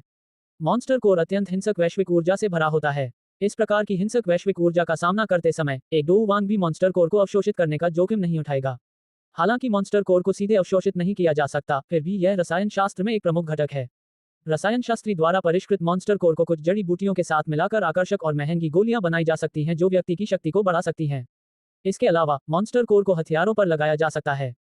मॉन्स्टर कोर से युक्त हथियार की न केवल विनाशकारी शक्ति बढ़ जाती है, बल्कि उसमें विशेष डोउची प्रभाव भी होते हैं, और यह डोउची मुख्य भूमि में अत्यधिक मांग वाली वस्तु बन जाता है। हथियारों के अलावा मॉन्स्टर कोर को कवच और रक्षात्मक उपकरणों में भी जोड़ा जा सकता है। मॉन्स्टर कोर वाले रक्षात्मक उपकरण अत्यधिक शक्तिशाली होते हैं और खतरे के समय उपयोगकर्ताओं को अतिरिक्त सुरक्षा प्रदान करते हैं। इतने सारे उपयोगों के कारण मॉन्स्टर कोर स्वाभाविक रूप से डोउची मुख्य भूमि में सबसे अधिक मांग वाली वस्तुएं हैं। न केवल डोउजे, बल्कि सम्मानित रसायन शास्त्री भी उच्च गुणवत्ता वाली गोलियां बनाने के लिए व्यक्तिगत रूप से उच्च स्तरीय मॉन्स्टर कोर की खोज करते हैं। इस तरह की मांग के चलते मुख्य भूमि पर मॉन्स्टर कोर की आपूर्ति खरीदारों की मांग को पूरा करने में हमेशा असमर्थ रहती है। इसलिए जब भी किसी नीलामी या अन्य आयोजन में उच्च स्तर का कोर दिखाई देता है तो उसे तुरंत उच्च कीमत पर खरीद लिया जाता है। मॉन्स्टर कोर के उच्च मूल्य के कारण कई भाड़े के समूह जीविका कमाने के लिए जादुई राक्षसों को मारने में विशेषज्ञता रखते हैं, लेकिन मॉन्स्टर कोर प्राप्त करना एक आसान काम नहीं है। सबसे पहले, जादुई राक्षस न केवल अत्यंत शक्तिशाली होते हैं बल्कि बेहद चालाक भी होते हैं। अपने कपटपूर्ण स्वभाव और विशेष आक्रमण विधियों के कारण जादुई जीव समान श्रेणी के मनुष्यों से कहीं अधिक शक्तिशाली हो सकते हैं। इसलिए अपनी असाधारण शक्ति के बिना अकेले किसी जादुई जीव को मारने का प्रयास करना असंभव है, और जादुई शक्ति प्राप्त किए बिना संभवतः आपकी जान भी जा सकती है। अगर आप किसी जादुई राक्षस को मार भी देते हैं तो भी सभी जादुई राक्षसों में जादुई कोर नहीं होता। किसी राक्षस में कोर होने की संभावना लगभग अनिश्चित होती है, इसलिए भाड़े के सैनिकों का एक समूह किसी जादुई राक्षस को मारने की कोशिश में अपनी आधी सेना खो सकता है और फिर भी उन्हें कोर न मिले। इस तरह की घटनाएं दो ऊंची मुख्य भूमि में अक्सर होती रहती हैं। इसलिए दो क्यूई मुख्य भूमि में मॉन्स्टर कोर की कीमतें बहुत अधिक हैं। Dot dot dot dot dot dot schooner को घुमावदार गलियों से ले जाते हुए शियाओ यान आखिरकार शहर के थोड़ा दक्षिण में स्थित एक बाजार में पहुंचती है। वुतांग शहर में कुछ मध्यम आकार के बाजार हैं और ये सभी 3 कुलों में से किसी एक के नियंत्रण में हैं। जिस बाजार में शियाओ यान जा रही है वह शियाओ कुल के नियंत्रण में है। भले ही यह बाजार शियाओ कबीले के नियंत्रण में है, लेकिन असल में शियाओ कबीला केवल बाजार में व्यवस्था और सुरक्षा बनाए रखता है, और मुआवजे के तौर पर चाहे वे भाड़े के सैनिक हों या व्यापारी जो स्टॉल लगाते हैं, उन्हें कबीले को कर देना पड़ता है। ये लंबे समय से दो ऊंची मुख्य भूमि का नियम है और शायद ही कोई इसके खिलाफ जाने की कोशिश करता है। बाजार के प्रवेश द्वार पर शियाओ कबीले के 2 पहरेदार खड़े थे। शियाओ यान और शूनेर को वे निस्संदेह जानते थे, क्योंकि पहरेदारों ने उन्हें आते देख रुककर तुरंत प्रणाम किया। सिर को हल्का सा हिलाते हुए शियाओ यान अंदर चला गया और लोगों की अंतहीन भीड़ को देखकर वह अपने होंठ चाटने से खुद को रोक नहीं पाया। इसमें कोई आश्चर्य नहीं कि कबीला बाजार को कड़ी निगरानी में रखता है। इतने सारे लोगों के आने से कबीले का मुनाफा कम नहीं हो सकता। तीसरे छोटे मालिक, मिस शुनेर, क्या आप बाजार में कुछ खरीदना चाहेंगे? ठीक उसी समय जब दोनों इतनी भीड़ देखकर चक्कर खा रहे थे, उनके पीछे से एक विनम्र आवाज सुनाई दी। आवाज सुनकर शियाओ यान ने अपना सिर घुमाया। उसके पीछे शियाओ कबीले की वर्दी पहने 7-8 लोग खड़े थे। बोलने वाला व्यक्ति लगभग 30 वर्ष का एक परिपक्व पुरुष प्रतीत हो रहा था, जिसके सिर पर 6 स्वर्ण सितारों वाला बैज लगा था। वह स्पष्ट रूप से 6 सितारा डोजे था। शियाओ यान की आंखों में संदेह देखकर उस व्यक्ति ने ईमानदारी से मुस्कुराते हुए कहा, तीसरे युवा स्वामी, मेरा नाम पेयन है। कबीले के मुखिया ने मुझे बाजार में सुरक्षा बनाए रखने के लिए पहरेदारों का प्रमुख नियुक्त किया है। पिछले साल युवा स्वामी के जन्मदिन पर मैं पेयन आया था। अरे, ये तो अंकल पेयन है। शाओ यान ने पलकें झपकाईं और हालांकि उसे पेयन के बारे में कोई जानकारी नहीं थी, फिर भी उसके परिचय ने शाओ यान को मुस्कुराने पर मजबूर कर दिया। चूंकि उस व्यक्ति को उसके पिता ने स्वयं नियुक्त किया था, इसलिए वह स्वाभाविक रूप से उनका अधीनस्थ होगा। वफादारी को लेकर कोई सवाल ही नहीं उठता। भले ही शियाओ वंश कोई बहुत बड़ा और प्रभावशाली समूह नहीं था, फिर भी यह वंश विभिन्न गुटों में बंटा हुआ था। यदि उसके सामने खड़ा व्यक्ति बड़ों के नियंत्रण में होता, तो वह इतना विनम्र न होता और केवल औपचारिक अभिवादन ही कर देता। मैं कबीले में ऊब गया था, इसलिए बाहर आकर थोड़ा घूम लिया। अंकल पेयन, आप जाए और अपना काम कीजिए। अगर मुझे कोई सवाल होगा तो मैं आपसे जरूर पूछूंगा। शियाओ यान की युवा आवाज में आमतौर पर पाए जाने वाले घमंड का कोई अंश नहीं था, बल्कि उसकी आवाज कोमल और सम्मानजनक थी, जिसे सुनकर हर कोई थोड़ा गर्व और खुशी महसूस करता था। दूसरे चाचा के साथ बातचीत करते हुए पेयन के चेहरे पर मुस्कान और चौड़ी और अधिक सच्ची हो गई। सिर हिलाते हुए उन्होंने कहा, तो फिर तीसरे छोटे मालिक, आप आराम से घूमिए। हमारे लोग पूरे बाजार में मौजूद हैं, इसलिए अगर आपको किसी चीज की जरूरत हो तो हमें बुला लीजिएगा। शाओ यान ने आदरपूर्वक सिर हिलाया और शुनेर को खींचकर भीड़ में घुस गया। पेयन की नजरों से ओझल हो गया। पाली, 2 आदमियों को लेकर तीसरे छोटे मालिक के पीछे जाओ। साथ ही बाजार के चोरों को चेतावनी दे दो कि अगर उनमें से किसी को भी तीसरे छोटे मालिक या शुनेर के बारे में कोई जानकारी मिली तो उन्हें इस बाजार में रहने की जरूरत नहीं है। गायब होते हुए लड़के और लड़की को देखकर पेयन मुड़ा और उसके सीधे साधे चेहरे की जगह एक धूर्त और सक्षम चेहरा आ गया। Ads by PubFuture. जी कप्तान, उनमें से एक व्यक्ति ने विनम्रता से उत्तर दिया और हाथ के इशारे से वह और 2 अन्य व्यक्ति भी भीड़ में चले गए। हाँ, तीसरे छोटे मालिक अभी भी कितने सौम्य हैं, उनके आसपास लोग सहज महसूस करते हैं। भीड़ में घुलमिल रहे तीनों आदमियों को देखकर पेयन मुस्कुराया, लेकिन पल भर में उसकी मुस्कान उदासी में बदल गई और उसने आह भरी। तीसरे छोटे मालिक कितने अच्छे इंसान हैं, अफसोस की बात है। हाँ, अफसोस जताते हुए सिर हिलाते हुए पेयन अपने बचे हुए साथियों को लेकर सड़कों पर गश्त करने चला जाता है। शाओ यान के पीछे आलस से चलते हुए शुनेर ने अनजाने में पीछे मुड़कर देखा और मुस्कुराते हुए कहा, शाओ यान, वाह, पेयन काफी अच्छी है। शाओ यान ने हाँ कहकर जवाब दिया और पास के एक स्टॉल की ओर देखा। उसकी आत्मा की बोध शक्ति सामान्य लोगों से कहीं अधिक थी, इसलिए वह अपने पीछे आ रहे गार्डों को पहचान सका। आगे की ओर देखते हुए शाओ यान ने अपनी गति धीमी कर दी और शुनेर के साथ साथ चलने लगा। सिर झुकाकर उसने मजाक में कहा, 9 दुवांची और पहले ही 3 छिपे हुए गार्डों को पहचान लिया। शुनेर, कमाल है। शुनेर ने शाओ यान की नकल करते हुए प्यारे अंदाज में अपने कंधे उचकाए और अपना तुरुप का पत्ता निकाला। मुस्कुराओ, चुप रहो। शांत खड़ी शुनेर को देखकर उसके होठों पर मुस्कान आ गई। उसके सिर पर हल्के से थपथपाते हुए उसने फुसफुसाया, भले ही मैं तुम्हें या तुम्हारे मूल स्थान को नहीं जानता, लेकिन मैं इतना जरूर जानता हूं कि तुम मेरी बहन हो और भविष्य में चाहे कुछ भी हो जाए, मैं हमेशा तुम्हारी रक्षा करूंगा। हल्की सी मुस्कान के साथ शियाओ यान तेजी से आगे बढ़ा और शुनेर से अलग हो गया। उसके पैर रुक गए और शुनेर ने अपनी खूबसूरत आंखों से उस युवक की पीठ को देखा जिसने अभी उससे बात की थी। कुछ देर रुकने के बाद उसके कोमल चेहरे पर हल्की सी मुस्कान आ गई। भीड़ के बीच उसकी आकृति कमल की तरह आगे पीछे झूल रही थी, अत्यंत सुंदर और आकर्षक। बहन, वैसे तो शुनेर बहुत लालची लड़की है। अपना सिर झुकाते हुए शुनेर बुदबुदाई और फिर जल्दी से अपने सामने खड़े युवक के पास पहुंच गई। जियाओ यान के बगल में लगी दुकानों का जायजा लेते हुए जुनेर और जियाओ यान धीरे धीरे बाजार के अधिक भीड़भाड़ वाले और महंगे भीतरी हिस्सों की ओर बढ़ते हैं। यहाँ खरीदने बेचने आने वाले लोग आमतौर पर अच्छे खासे पैसे वाले या शारीरिक रूप से सक्षम होते हैं। जब शियाओ यान मॉन्स्टर कोर की खोज में मग्न थी, तब ऊब चुकी शियाओ जुन एक साफ सुथरी दुकान के पास गई और अपने सफेद हाथों से एक हल्के हरे रंग का कंगन उठा लिया। कंगन किसी खास धातु से तो नहीं बना था, लेकिन उसमें आई सिल्वर की हल्की सी चमक थी, जिससे छूने पर वह ठंडा लगता था, जो गर्मियों के दिनों के लिए एकदम सही था। इसके अलावा भले ही उसकी सामग्री साधारण थी, लेकिन कारीगरी बुरी नहीं थी। जैसे ही शुनेर ने कंगन खरीदने का फैसला किया, उसे याद आया कि उसने अपने सारे पैसे शियाओ यान को उधार दिए थे। थोड़ा पीछे मुड़कर व्यस्त युवक को देखकर वह असहाय होकर सिर हिलाकर बूढ़े दुकानदार को देखकर मुस्कुराई। कंगन नीचे रखकर वह आलस से आगे बढ़ने लगी। उसका शांत स्वभाव उसे किसी से भी कुछ भी खरीदने के लिए कहने नहीं देता था, चाहे वह शियाओ यान ही क्यों न हो। थोड़ी दूर आगे चलने के बाद ठीक उसी समय जब ऊबी हुई शुनेर ने शियाओ यान के पास वापस जाने का फैसला किया, तभी आगे से एक स्पष्ट हंसी की आवाज गूंजी। अरे, क्या ये सुश्री जुनेर नहीं है? हाँ, मैंने सोचा भी नहीं था कि आप यहाँ मिलेंगी, ये तो किस्मत की बात है। शुनेर ने अपनी पतली भौहों को हल्का सा सिकुड़ते हुए आवाज का स्रोत खोजने की कोशिश की, लेकिन उसे केवल लोगों का एक समूह दिखाई दिया। वह समूह आलीशान कपड़े पहने एक युवक के पीछे चल रहा था। वह युवक मात्र 20 वर्ष से थोड़ा अधिक आयु का था और काफी आकर्षक था। उसका चेहरा थोड़ा पीला पड़ गया था, लेकिन उसकी आंखों में कामुकता भरी हुई थी और वह अपने सामने खड़ी युवती को घूर रहा था। उसकी निगाहों में वासना की एक अनियंत्रित झलक भी थी। अध्याय 12, उससे दूर रहो। उस प्रसन्न और आकर्षक युवक को देखकर शून्य की पतली भौहें सिकुड़ गईं। उसकी पुकार पर ध्यान न देते हुए वह मुंह फेर कर चली गई। सुश्री शूनेर शूनेर को बगल से देखते हुए सुंदर लेकिन पीला पड़ा हुआ युवक तुरंत चिंतित हो गया और तेजी से उसके सामने आकर उसे रोकने के लिए आगे बढ़ गया। युवक द्वारा रास्ता रोके जाने पर शूनेर रुक गई। उसकी लंबी और खूबसूरत आंखें आलस से सिकुड़ी हुई उसे घूर रही थीं। फिर भी उसने एक शब्द भी नहीं कहा। सुश्री शूनेर नम आंखों से घूरते हुए और सुंदरियों के साथ छेड़छाड़ करने की आदत होने के बावजूद उनकी सांसें कुछ तेज हो गईं। उनकी वाक्पटुता इस पल फीकी पड़ गई थी। जिया लियाओ, छोटे मालिक, अगर कोई जरूरी काम नहीं है तो कृपया हट जाए। मुझे अभी कुछ काम करना है। उस थोड़े लाल चेहरे वाले युवक को देखकर शूनेर ने आखिरकार बोलना शुरू किया। उसकी कोमल और युवा आवाज ने उस युवक के पीले चेहरे को बीमारी के कारण लाल कर दिया। हे मिस शूनेर, क्या आप बाजार कुछ खरीदने आए हैं? मैं अभी बिल्कुल खाली हूँ, तो क्यों ना हम साथ में बाजार घूम लें। मन ही मन गहरी सांस लेते हुए जिया लियाओ के चेहरे पर एक प्यारी सी मुस्कान थी। उनकी मुस्कान, रुतबे और खूबसूरती ने उन्हें कई लड़कियों का दिल जीतने में कामयाब बना दिया था। जिया लियाओ, छोटे मालिक, मैंने पहले ही कहा था कि मुझे कुछ काम है। क्या आप थोड़ा हट सकते हैं?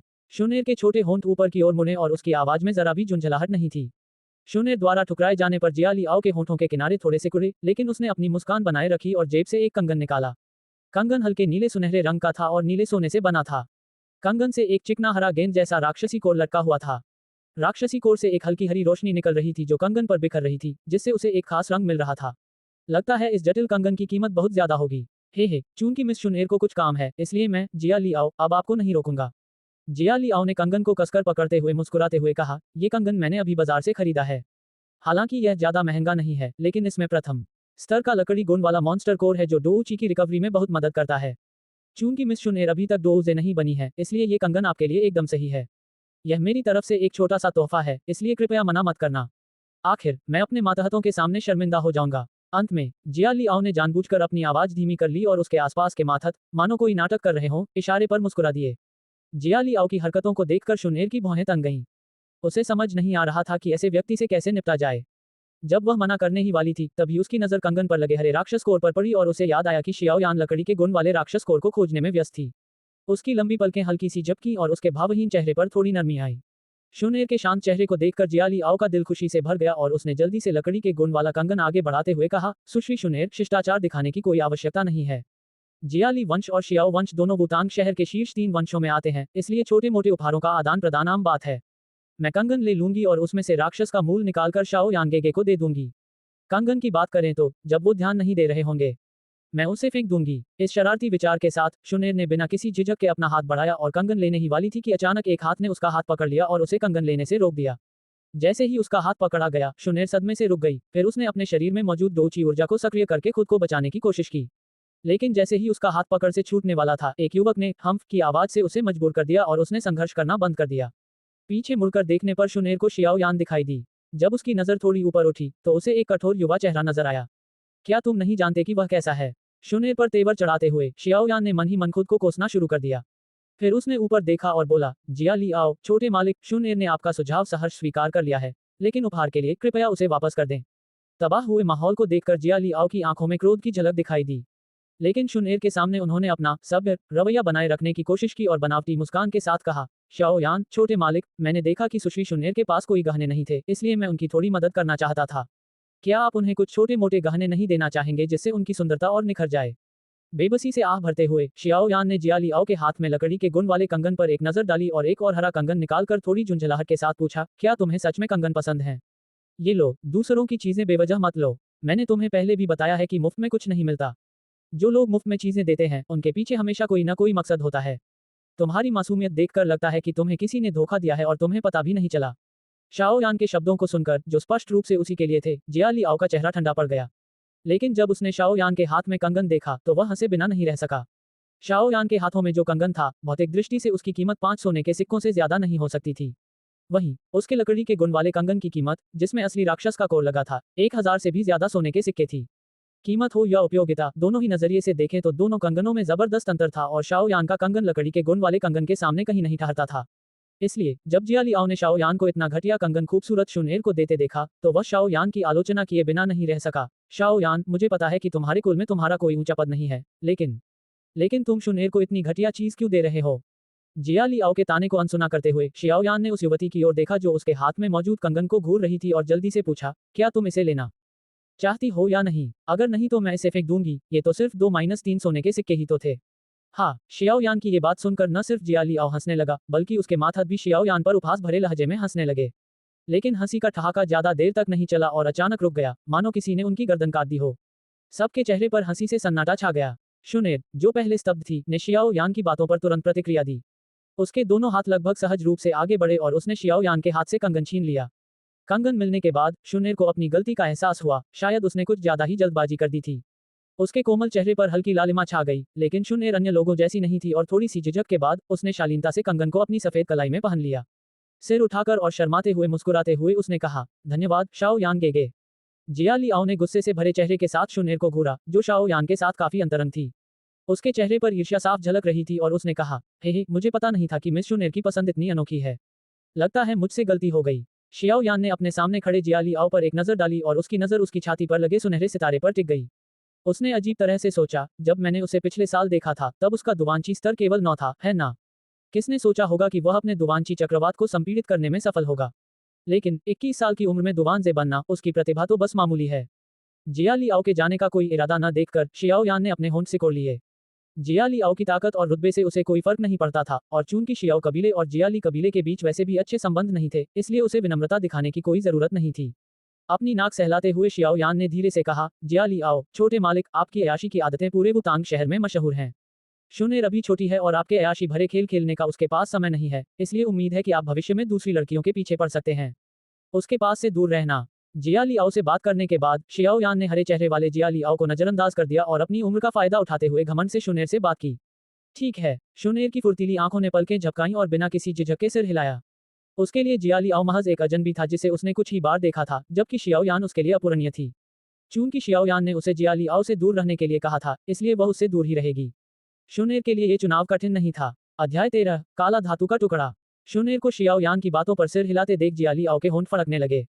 उसने मुठियां भींच लीं और अपने सामने खड़े शांत और भावहीन युवक को ठंडी निगाहों से घूरने लगा। जिया लियाओ के साथियों ने देखा कि उनका युवा स्वामी काफी क्रोधित है, इसलिए वे तुरंत आगे बढ़े और शियाओ यान और शियाओ शुन दोनों को घेर लिया।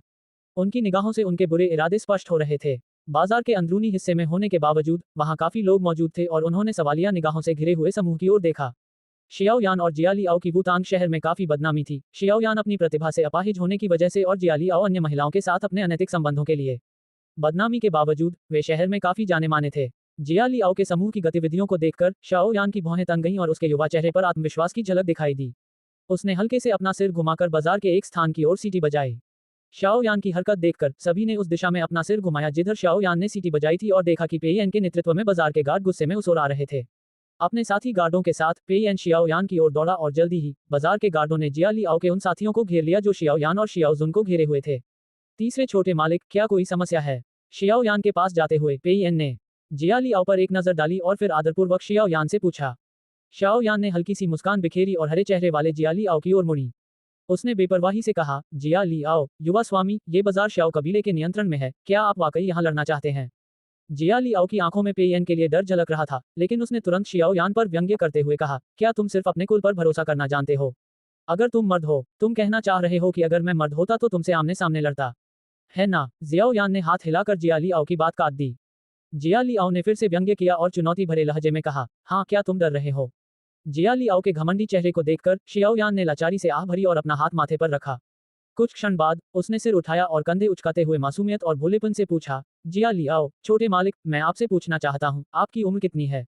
जिया लियाओ के होठों का किनारा फड़क उठा और उसने कोई प्रतिक्रिया नहीं दी। बड़े साहब, आप तो 21 साल के हो चुके हैं। मैं कितने साल का हूँ? 15। आप मुझसे, जो अभी जवानी की रस्में पूरी नहीं कर पाया है, लड़ने के लिए कह रहे हैं? क्या आपको नहीं लगता कि आपकी यह मांग हद से ज्यादा है? क्या आपको शर्म नहीं आती? शियाओ यान का मासूम चेहरा इतना स्वाभाविक लग रहा था कि उसके बगल में बैठी शुनेर अपनी हल्की सी हंसी रोक नहीं पाई। हाँ, उस युवक की बातें सुनकर भाड़े के सैनिक और व्यापारी भी हंस पड़े। शियाओ यान सही कह रहा था, उसकी वर्तमान उम्र में तो उसे बच्चा ही कहा जा सकता था, लेकिन जिया लियाओ को वयस्क माना जाता था। इस तरह की चुनौती ने सभी को जिया लियाओ को नीचा दिखाने पर मजबूर कर दिया था। भीड़ की हंसी ठंडे पानी की बाल्टी की तरह थी और इससे जिया लियाओ को अपना धैर्य वापस पाने में मदद मिली। शियाओ यान की परिपक्वता और शांत स्वभाव से लेकर उसके भावहीन रवैये तक, लोगों के लिए उसकी वास्तविक उम्र को भूल जाना बेहद आसान था। इसलिए जब शियाओ यान ने अपनी उम्र बताई, तब जिया लियाओ को आखिरकार याद आया कि उसके सामने खड़ा युवक केवल 15 वर्ष का था। दांत पीसते हुए जिया लियाओ ने शियाओ यान के पीछे खड़े घूरते हुए पहरेदारों को देखा और समझ गया कि आज उसके पास पलटवार करने का कोई मौका नहीं है। वह केवल अपना सिर हिलाकर ठंडे लहजे में बोला, 1 और साल और तुम्हारा यौवन संस्कार होगा, है ना? हाँ हाँ, मुझे लगता है कि तुम्हारे जैसे अपाहिज को यौवन संस्कार पूरा होने के बाद किसी दूरदराज और गरीब गांव में भेज दिया जाएगा। उस समय तुम्हारे पास वुतांग शहर में प्रवेश करने की भी शक्ति नहीं होगी, बड़ी दयनीय स्थिति होगी। शाओ यान हल्के से मुस्कुराता है और लापरवाही से अपने कंधे उचका देता है। जिया लियाओ की पलकें झपकीं। उसे पता नहीं क्यों, लेकिन जब भी वह अपने सामने खड़े युवक का शांत चेहरा देखता, उसके भीतर एक रहस्यमय क्रोध उबल उठता था। तुम तो बस एक अपाहिज हो और ऐसे दिखावा कर रहे हो जैसे तुम्हें सब कुछ पता हो। अपने गुस्से को जबरदस्ती दबाते हुए जिया लियाओ ने ठंडी सी हम्फ की आवाज निकाली और हाथ के इशारे से अपने अधीनस्थों को भीड़ से बाहर निकलने का आदेश दिया। ओह हाँ, कदम रोकते हुए जिया लियाओ को जैसे कुछ याद आया हो और पीछे मुड़कर उसने कहा, शाओ यान छोटे मालिक, मैंने सुना है कि आपके शाओ वंश का नालन वंश से विवाह रद्द हो गया है। हाँ हाँ, वैसे तो यह कोई अप्रत्याशित बात नहीं है। आपकी ची प्रतिभा के सामने आप मिस नालन का मुकाबला नहीं कर सकते। हाँ हाँ, इतना कहकर जिया लियाओ हंसते हुए चला गया। शाओ यान की निगाहें ठंडेपन से जिया लियाओ के जाने का पीछा करती रहीं। बाहर भागने ही वाली शुनेर को कसकर पकड़े हुए उसने धीरे से कहा, वह तो बस एक पागल कुत्ता है। अगर वह तुम्हें काट ले तो तुम्हें पलटकर क्यों काटना चाहिए? लेकिन उसने हद पार कर दी। हम उसे ऐसे ही नहीं छोड़ सकते। भौहें चढ़ाते हुए शुनेर ने गुस्से से जवाब दिया, मौका तो हमेशा मिलेगा ही। शियाओ यान मुस्कुराया और उसकी आवाज में छिपी ठंडक से पेयन से हर उठी। शेर का काटना शायद उतना डरावना न हो, लेकिन धैर्य रखने वाला शेर तो बिल्कुल अलग ही कहानी है, एक डरावनी कहानी। अंकल पेयन, आपको परेशान करने के लिए क्षमा करें। शियाओ यान ने पीछे मुड़कर पेयन के समूह की ओर धीरे से मुस्कुराते हुए कहा। पहले का गंभीर माहौल अचानक खुशनुमा हो गया। शाओ यान के भावों पर नियंत्रण देखकर पेयन प्रभावित हुई और उसके चेहरे पर सम्मान का भाव झलकने लगा। प्रतिभा की कमी के बावजूद उसकी मानसिक क्षमता को देखते हुए भविष्य में उसकी उपलब्धियां काफी सराहनीय होंगी। हाँ हाँ, तीसरे छोटे मालिक मजाक कर रहे हैं। ये शियाओ कबीले का इलाका है, हम जियाली कबीले को यहाँ मनमानी करने की इजाजत नहीं देंगे। पेयन मुस्कुराया और जब उसने देखा कि शियाओ यान इधर उधर देखने लगा है, तो वह अपने आदमियों के साथ जल्दी से वहां से चला गया। पेयन और उसके साथियों को जाते हुए देखकर शियाओ यान ने मुड़कर शुनेर के बालों को सहलाते हुए थोड़ा जोर से कहा, एक लेवल एक मॉन्स्टर कोर ने तुम्हें अपनी नैतिकता भुला दी। तुम मुझसे बेहतर जानती हो कि जिया लियाओ किस तरह का इंसान है। जैसे ही तुम उसका सामान लोगी, वो जरूर तुमसे एहसान मांगेगा। अपने बालों को सीधा करते हुए शुनेर ने अपने हाथों को ऊपर की ओर उछाला। वह मुझे ये देना चाहता था, यह मुफ्त था। शाओ यान ने आंखें घुमाई और उसे समझ नहीं आ रहा था कि हंसे या रोए। ऐसा तो है नहीं कि ये कोई कीमती चीज है, क्या तुम्हें सच में ऐसा करने की जरूरत थी? याद रखो, तुम शाओ कबीले के युवा प्रतिभाशाली हो। शुनेर ने नाक सिकुड़ी और कलाई पर पहनी हुई कंगन को ऊपर उठाया। उसने ताना मारते हुए कहा, तो शियाओ यान गेगे भी शुनेर पर ध्यान दे रहे हैं। शाओ यान चुप रही और शुनेर का हाथ पकड़कर वे दोनों बाजार के अंदरूनी हिस्से में स्थित कुछ दुकानों की ओर चल पड़ी। कई दुकानों को पार करने के बाद जियाओ यान के कदम आखिरकार रुक गए। वह नीचे झुका और दुकान पर खून के निशान वाले एक हरे गोले को घूरते हुए बोला, आखिरकार मुझे वह मिल गया। स्टॉल के पार हाथ बढ़ाते हुए शियाओ यान राक्षस के मूल तत्व को पकड़ने ही वाला था कि उसका हाथ अकड़ गया। एक अजीब सी आशंका उसके मन में घर कर गई। अपने होठों को चाटते हुए जियाओ यान ने राक्षस कोर को उठाना जारी रखा, लेकिन उसकी नजर मानो अनजाने में स्टॉल पर घूम गई। कुछ ही क्षणों बाद उसकी नजर उस काले धातु के टुकड़े पर पड़ी जो राक्षस के मूल भाग के बगल में प्रदर्शित था। काले रंग का वह धातु का टुकड़ा बेहद पुराना लग रहा था, जिस पर जंग के कई धब्बे और कुछ गंदगी के निशान भी थे। ऐसा लग रहा था मानो उसे अभी अभी खुदाई करके निकाला गया हो। अरे यान ब्रैट, वो काले धातु का टुकड़ा खरीद लो, वो बढ़िया चीज है। ठीक उसी समय जब जियाओ यान इस बात को लेकर असमंजस में था कि उसे इस प्रतीत होने वाली बेकार धातु के प्रति इतनी प्रबल भावना क्यों महसूस हो रही है, तभी उसके दिमाग में याओ लाओ की आवाज गूंजी। अध्याय 14, वैक्यूम हैंड। अपने मन की आवाज सुनकर जियाओ यान ने पलकें झपकाईं और मन ही मन सिर हिलाया। काले धातु के टुकड़े को तुरंत पकड़ने के बजाय जियाओ यान ने धीरे से हरे राक्षस के मूल भाग को उठाया, जिससे अभी भी खून टपक रहा था, और दुकान के पीछे खड़े जर्जर दिखने वाले भाड़े के सैनिक को देखते हुए उसने खुशी से पूछा, ये राक्षस मूल भाग किस जादुई राक्षस से आया है? हाँ हाँ, छोटे मालिक की नजरें तो वाकई कमाल की हैं। ये स्वेलो वुडफॉक्स नाम के प्रथम स्तर के जादुई राक्षस का एक अनमोल कोर है। यह उच्च गुणवत्ता वाला कोर है। हमारे शापटीत मर्सिनरी ग्रुप ने 3 दिन तक इंतजार किया और 5 स्वेलो वुडफॉक्स पर घात लगाकर हमला किया, तब जाकर हमें ये जादुई कोर मिला।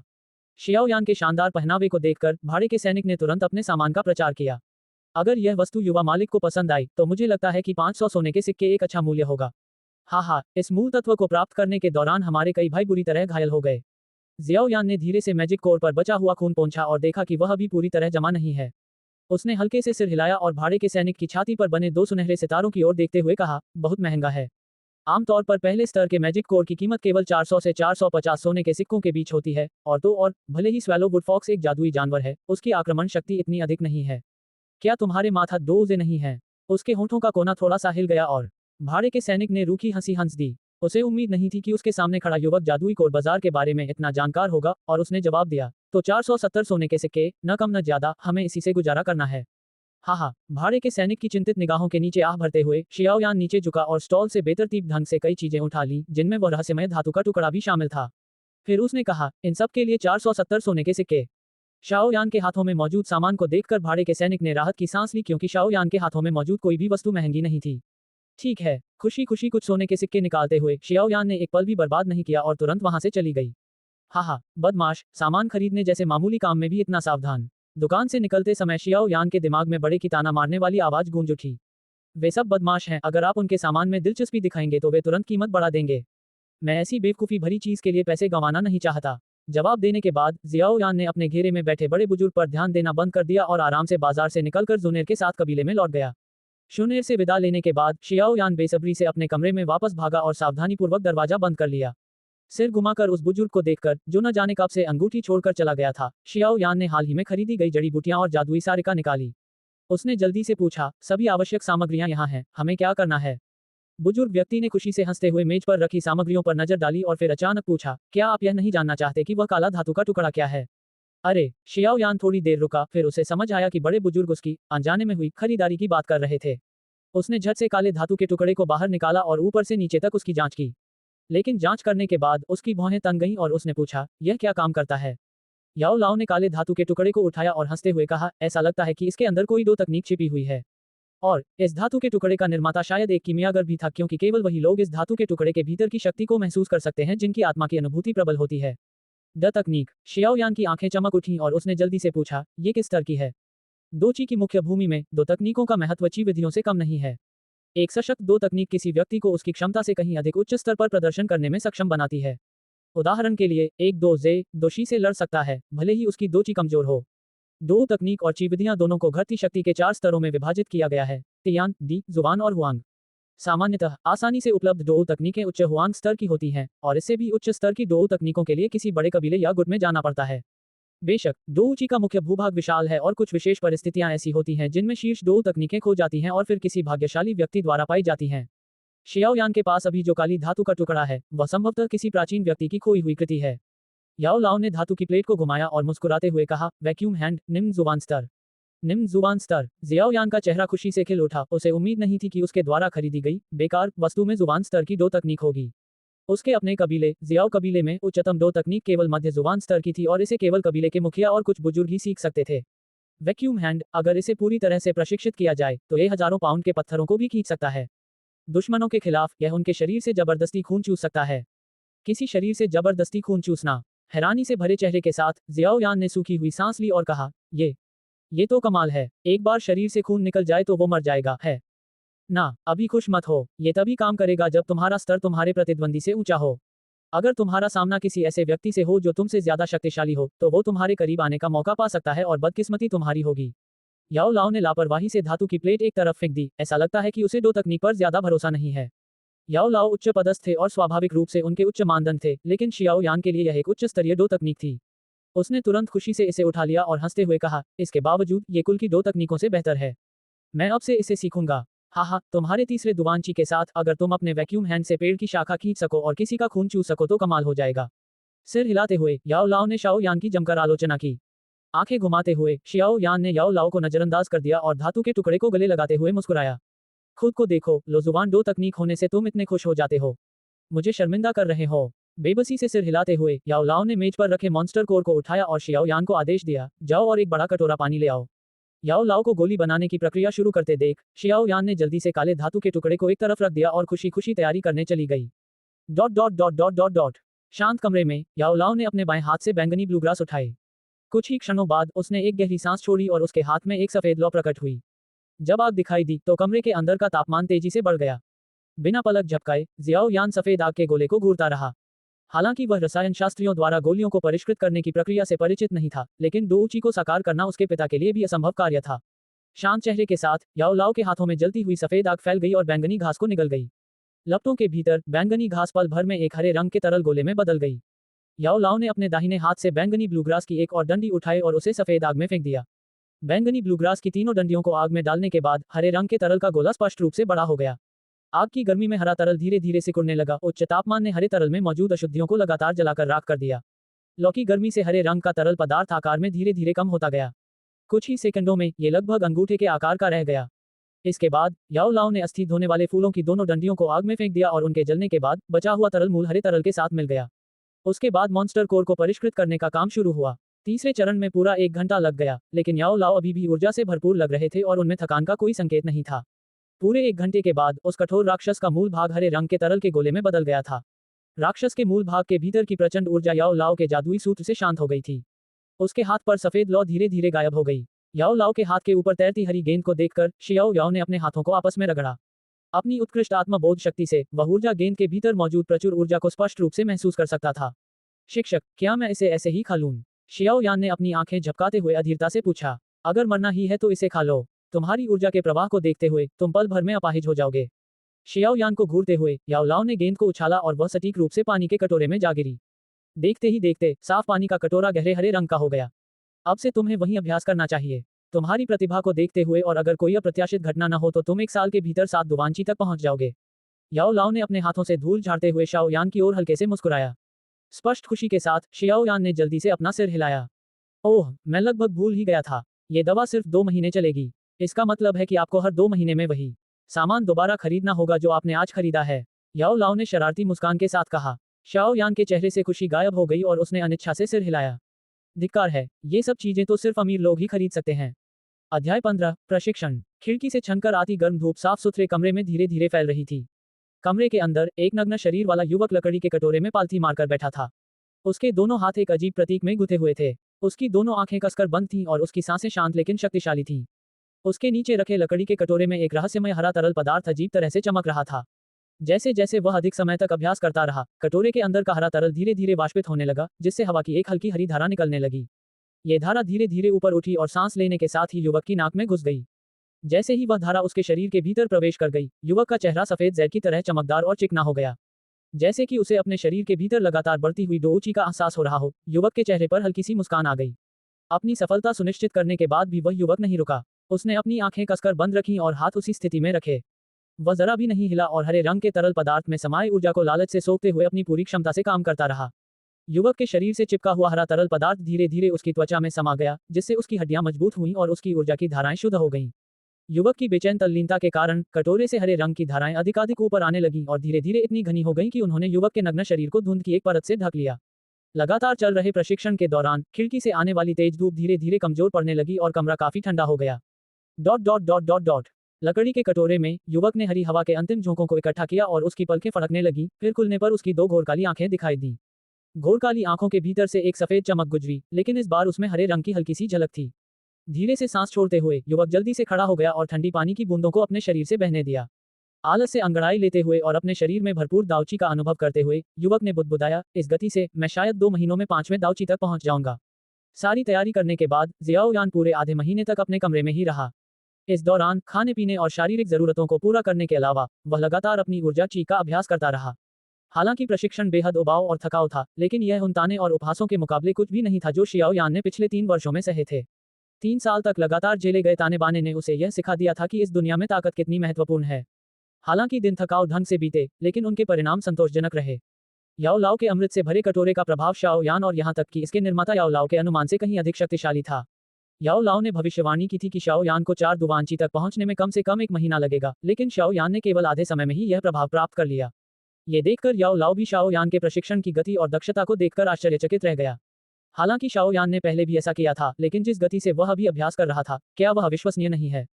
दोऊची के प्रशिक्षण का सबसे महत्वपूर्ण और कठिन हिस्सा बुनियादी बातों में निहित है। 10 दुवांची प्राप्त करने में लोगों को 10 से लेकर 20 साल तक लग सकते हैं। बेशक एक बार कोई व्यक्ति दोऊजे बन जाता है तो उसकी प्रशिक्षण गति तेजी से बढ़ जाती है। यदि कोई व्यक्ति दोऊजे बनने से पहले 1 वर्ष में केवल 1 दुवांची बढ़ा पाता है, तो दोऊजे बनने के बाद वही व्यक्ति संभवतः 1 वर्ष में कई सितारे बढ़ा सकता है। जब प्रशिक्षण की गति बाद के समय की ओर झुकी हुई थी, तो आधे महीने में शियाओ यान का प्रदर्शन कम से कम आश्चर्यजनक था। डॉट डॉट डॉट डॉट बिना किसी झिझक के कटोरे से बाहर निकलते हुए जियाओ यान ने कटोरे में मौजूद हल्के हरे रंग के तरल पदार्थ की ओर देखा। हल्का रंग निश्चित रूप से उसके प्रशिक्षण के कारण था और उसने असहाय होकर सिर हिलाते हुए फुसफुसाया, क्या ये 1.5 महीने तक ऐसे ही रह सकता है? बचे हुए पानी की बूंदों को पोंछते हुए जियाओ यान ने बेतरतीब ढंग से नए कपड़े पहने और अपने मुलायम बिस्तर पर लेट गया। ऐसा करने के बाद उसने अपने तकिए के पीछे हाथ डालकर काले रंग का धातु का टुकड़ा निकाला। स्टील के टुकड़े पर लगी जंग को शाओ यान ने पहले ही साफ कर दिया था, जिससे एक चिकनी और चमकदार सतह सामने आ गई थी। ये काफी रहस्यमय था। पिछले आधे महीने से जियाओ यान प्रशिक्षण से जब भी अवकाश लेता था तब उस धातु के टुकड़े का गहन अध्ययन कर रहा था जिसमें निम्न जुबान स्तर की 2 तकनीक समाहित थी। आधे महीने में याओ लाओ के मार्गदर्शन में शियाओ यान को अंततः इसमें शामिल तकनीकों की थोड़ी समझ आ गई। लेकिन डोउची की कमी के कारण वह इसका उपयोगी ढंग से इस्तेमाल नहीं कर सका, जिससे शियाओ यान थोड़ा निराश हो गया। Dot dot dot dot dot dot धातु के टुकड़े को अपनी दोनों हथेलियों के बीच रखकर जियाओ यान ने अपनी आंखें बंद कर लीं और अपनी आत्मबोध शक्ति का उपयोग करके काली धातु की प्लेट का अवलोकन किया। शाओ याओ की सांसों के शांत होने से कमरा एक बार फिर शांत हो गया। काफी देर तक सन्नाटा छाया रहा। फिर शाओ यान ने अपनी आंखें खोलीं और अपना दाहिना हाथ उठाया। उसका दाहिना हाथ पंजे की तरह मुड़ा हुआ था और शाओ यान के आग्रह पर उसकी हल्की ऊर्जा उसकी हथेली पर मौजूद कुछ ऊर्जा बिंदुओं और दबाव बिंदुओं से होकर तेजी से एक खिंचाव बल में बदल गई। पेंग शियाओ यान ने जिस चीनी मिट्टी के फूलदान की ओर इशारा किया वह कुछ चक्कर लगाने के बाद मेज से नीचे गिर गया और जोरदार आवाज के साथ वह अनगिनत टुकड़ों में बिखर गया। हालांकि दाव तकनीक जुबान स्तर की है, मेरी दावची बहुत कम है और मैं इस तकनीक का मुश्किल से ही इस्तेमाल कर पा रहा हूँ। अपने द्वारा मचाई गई तबाही को देखकर जियाओ यान ने मन ही मन फुसफुसाया। अभी इसकी शक्ति को देखते हुए अगर मुझे किसी व्यक्ति को अपनी ओर खींचने के लिए पर्याप्त बल चाहिए तो मुझे 7 दावची की आवश्यकता होगी। खैर चलो अपने कबीले के हॉल में चलते हैं और कुछ निचले स्तर की 2 तकनीकें ढूंढते हैं। ये वैक्यूम हैंड कुछ समय के लिए ज्यादा काम का नहीं होगा, लेकिन चूंकि मैं अपनी डोची को फिर से प्रशिक्षित कर सकता हूं, इसलिए मुझे पहले की तरह मूर्खतापूर्ण प्रशिक्षण विधि अपनाने की जरूरत नहीं है। एक बार फिर आह भरते हुए जियाओ यान अपने बिस्तर से उठा और घर से निकलने से पहले स्थिर काली अंगूठी पर एक नजर डाली। अपनी आंखों को सिकोड़ते हुए और चिलचिलाती धूप में खुद को अभ्यस्त करते हुए जियाओ यान ने सावधानीपूर्वक अपना दरवाजा बंद किया और फिर आलसे से कबीले के पिछले कमरों की ओर जाने वाले पत्थर के रास्ते पर चल पड़ा। पत्थर के रास्ते के दोनों ओर पन्ना हरे रंग के विलो वृक्ष थे। भरपूर हरियाली मन को सुकून दे रही थी और चिलचिलाती गर्मी के बिल्कुल विपरीत थी। दूसरे रास्ते पर मुड़ते ही उसे एक छोटी लड़की की हंसी सुनाई दी। शांति भंग होने के कारण जियाओ यान ने अपनी भौहें सिकुड़ी और हंसी के स्रोत का पीछा करते हुए उसने देखा कि कुछ युवतियां दूसरे रास्ते से उसकी ओर आ रही हैं। अन्य लड़कियों से घिरी एक खूबसूरत लड़की हंस रही थी। उसके आकर्षक चेहरे ने उसके आसपास की अन्य लड़कियों को पूरी तरह से फीका कर दिया था। वह लड़की जियाओ मेई डची परीक्षण में जुनेर के बाद दूसरे स्थान पर रही थी। कभी उसके साथ चिपकी रहने वाली उस लड़की पर नजर डालते हुए जो अनगिनत बार उसे चिढ़ाती थी, शियाओ यान के चेहरे पर अचानक एक अनियंत्रित उपहास का भाव आ गया। हल्के से सिर हिलाते हुए शियाओ याओ ने अपनी नजरें वापस अपनी ओर खींच लीं। टीएल ब्याओगे का अर्थ है ऐसा भाई जो सगे परिवार का सदस्य न हो। यह एक औपचारिक शब्द है जबकि गेगे एक अधिक अनौपचारिक शब्द है। जब शियाओ मेई उस रास्ते पर पहुंची जहां शियाओ यान थी तो शियाओ यान को देखकर उसकी मनमोहक हंसी गायब हो गई। सूर्य की रोशनी बिखर रही थी और सिर के पीछे हाथ रखे उस भावहीन युवक को अवर्णनीय रूप से आकर्षक बना रही थी। बड़ी बड़ी खूबसूरत आंखों की एक जोड़ी पास आते हुए युवक को घूर रही थी और उसके होठों पर हल्की मुस्कान या उपहास का भाव देखकर शियाओ मेई का ध्यान मन ही मन शियाओ यान की ओर आकर्षित हो गया। अचानक उसे ऐसा लगा जैसे उसने कुछ खो दिया हो। 3 साल पहले उस युवक के होठों पर एक मादक सी मुस्कान थी।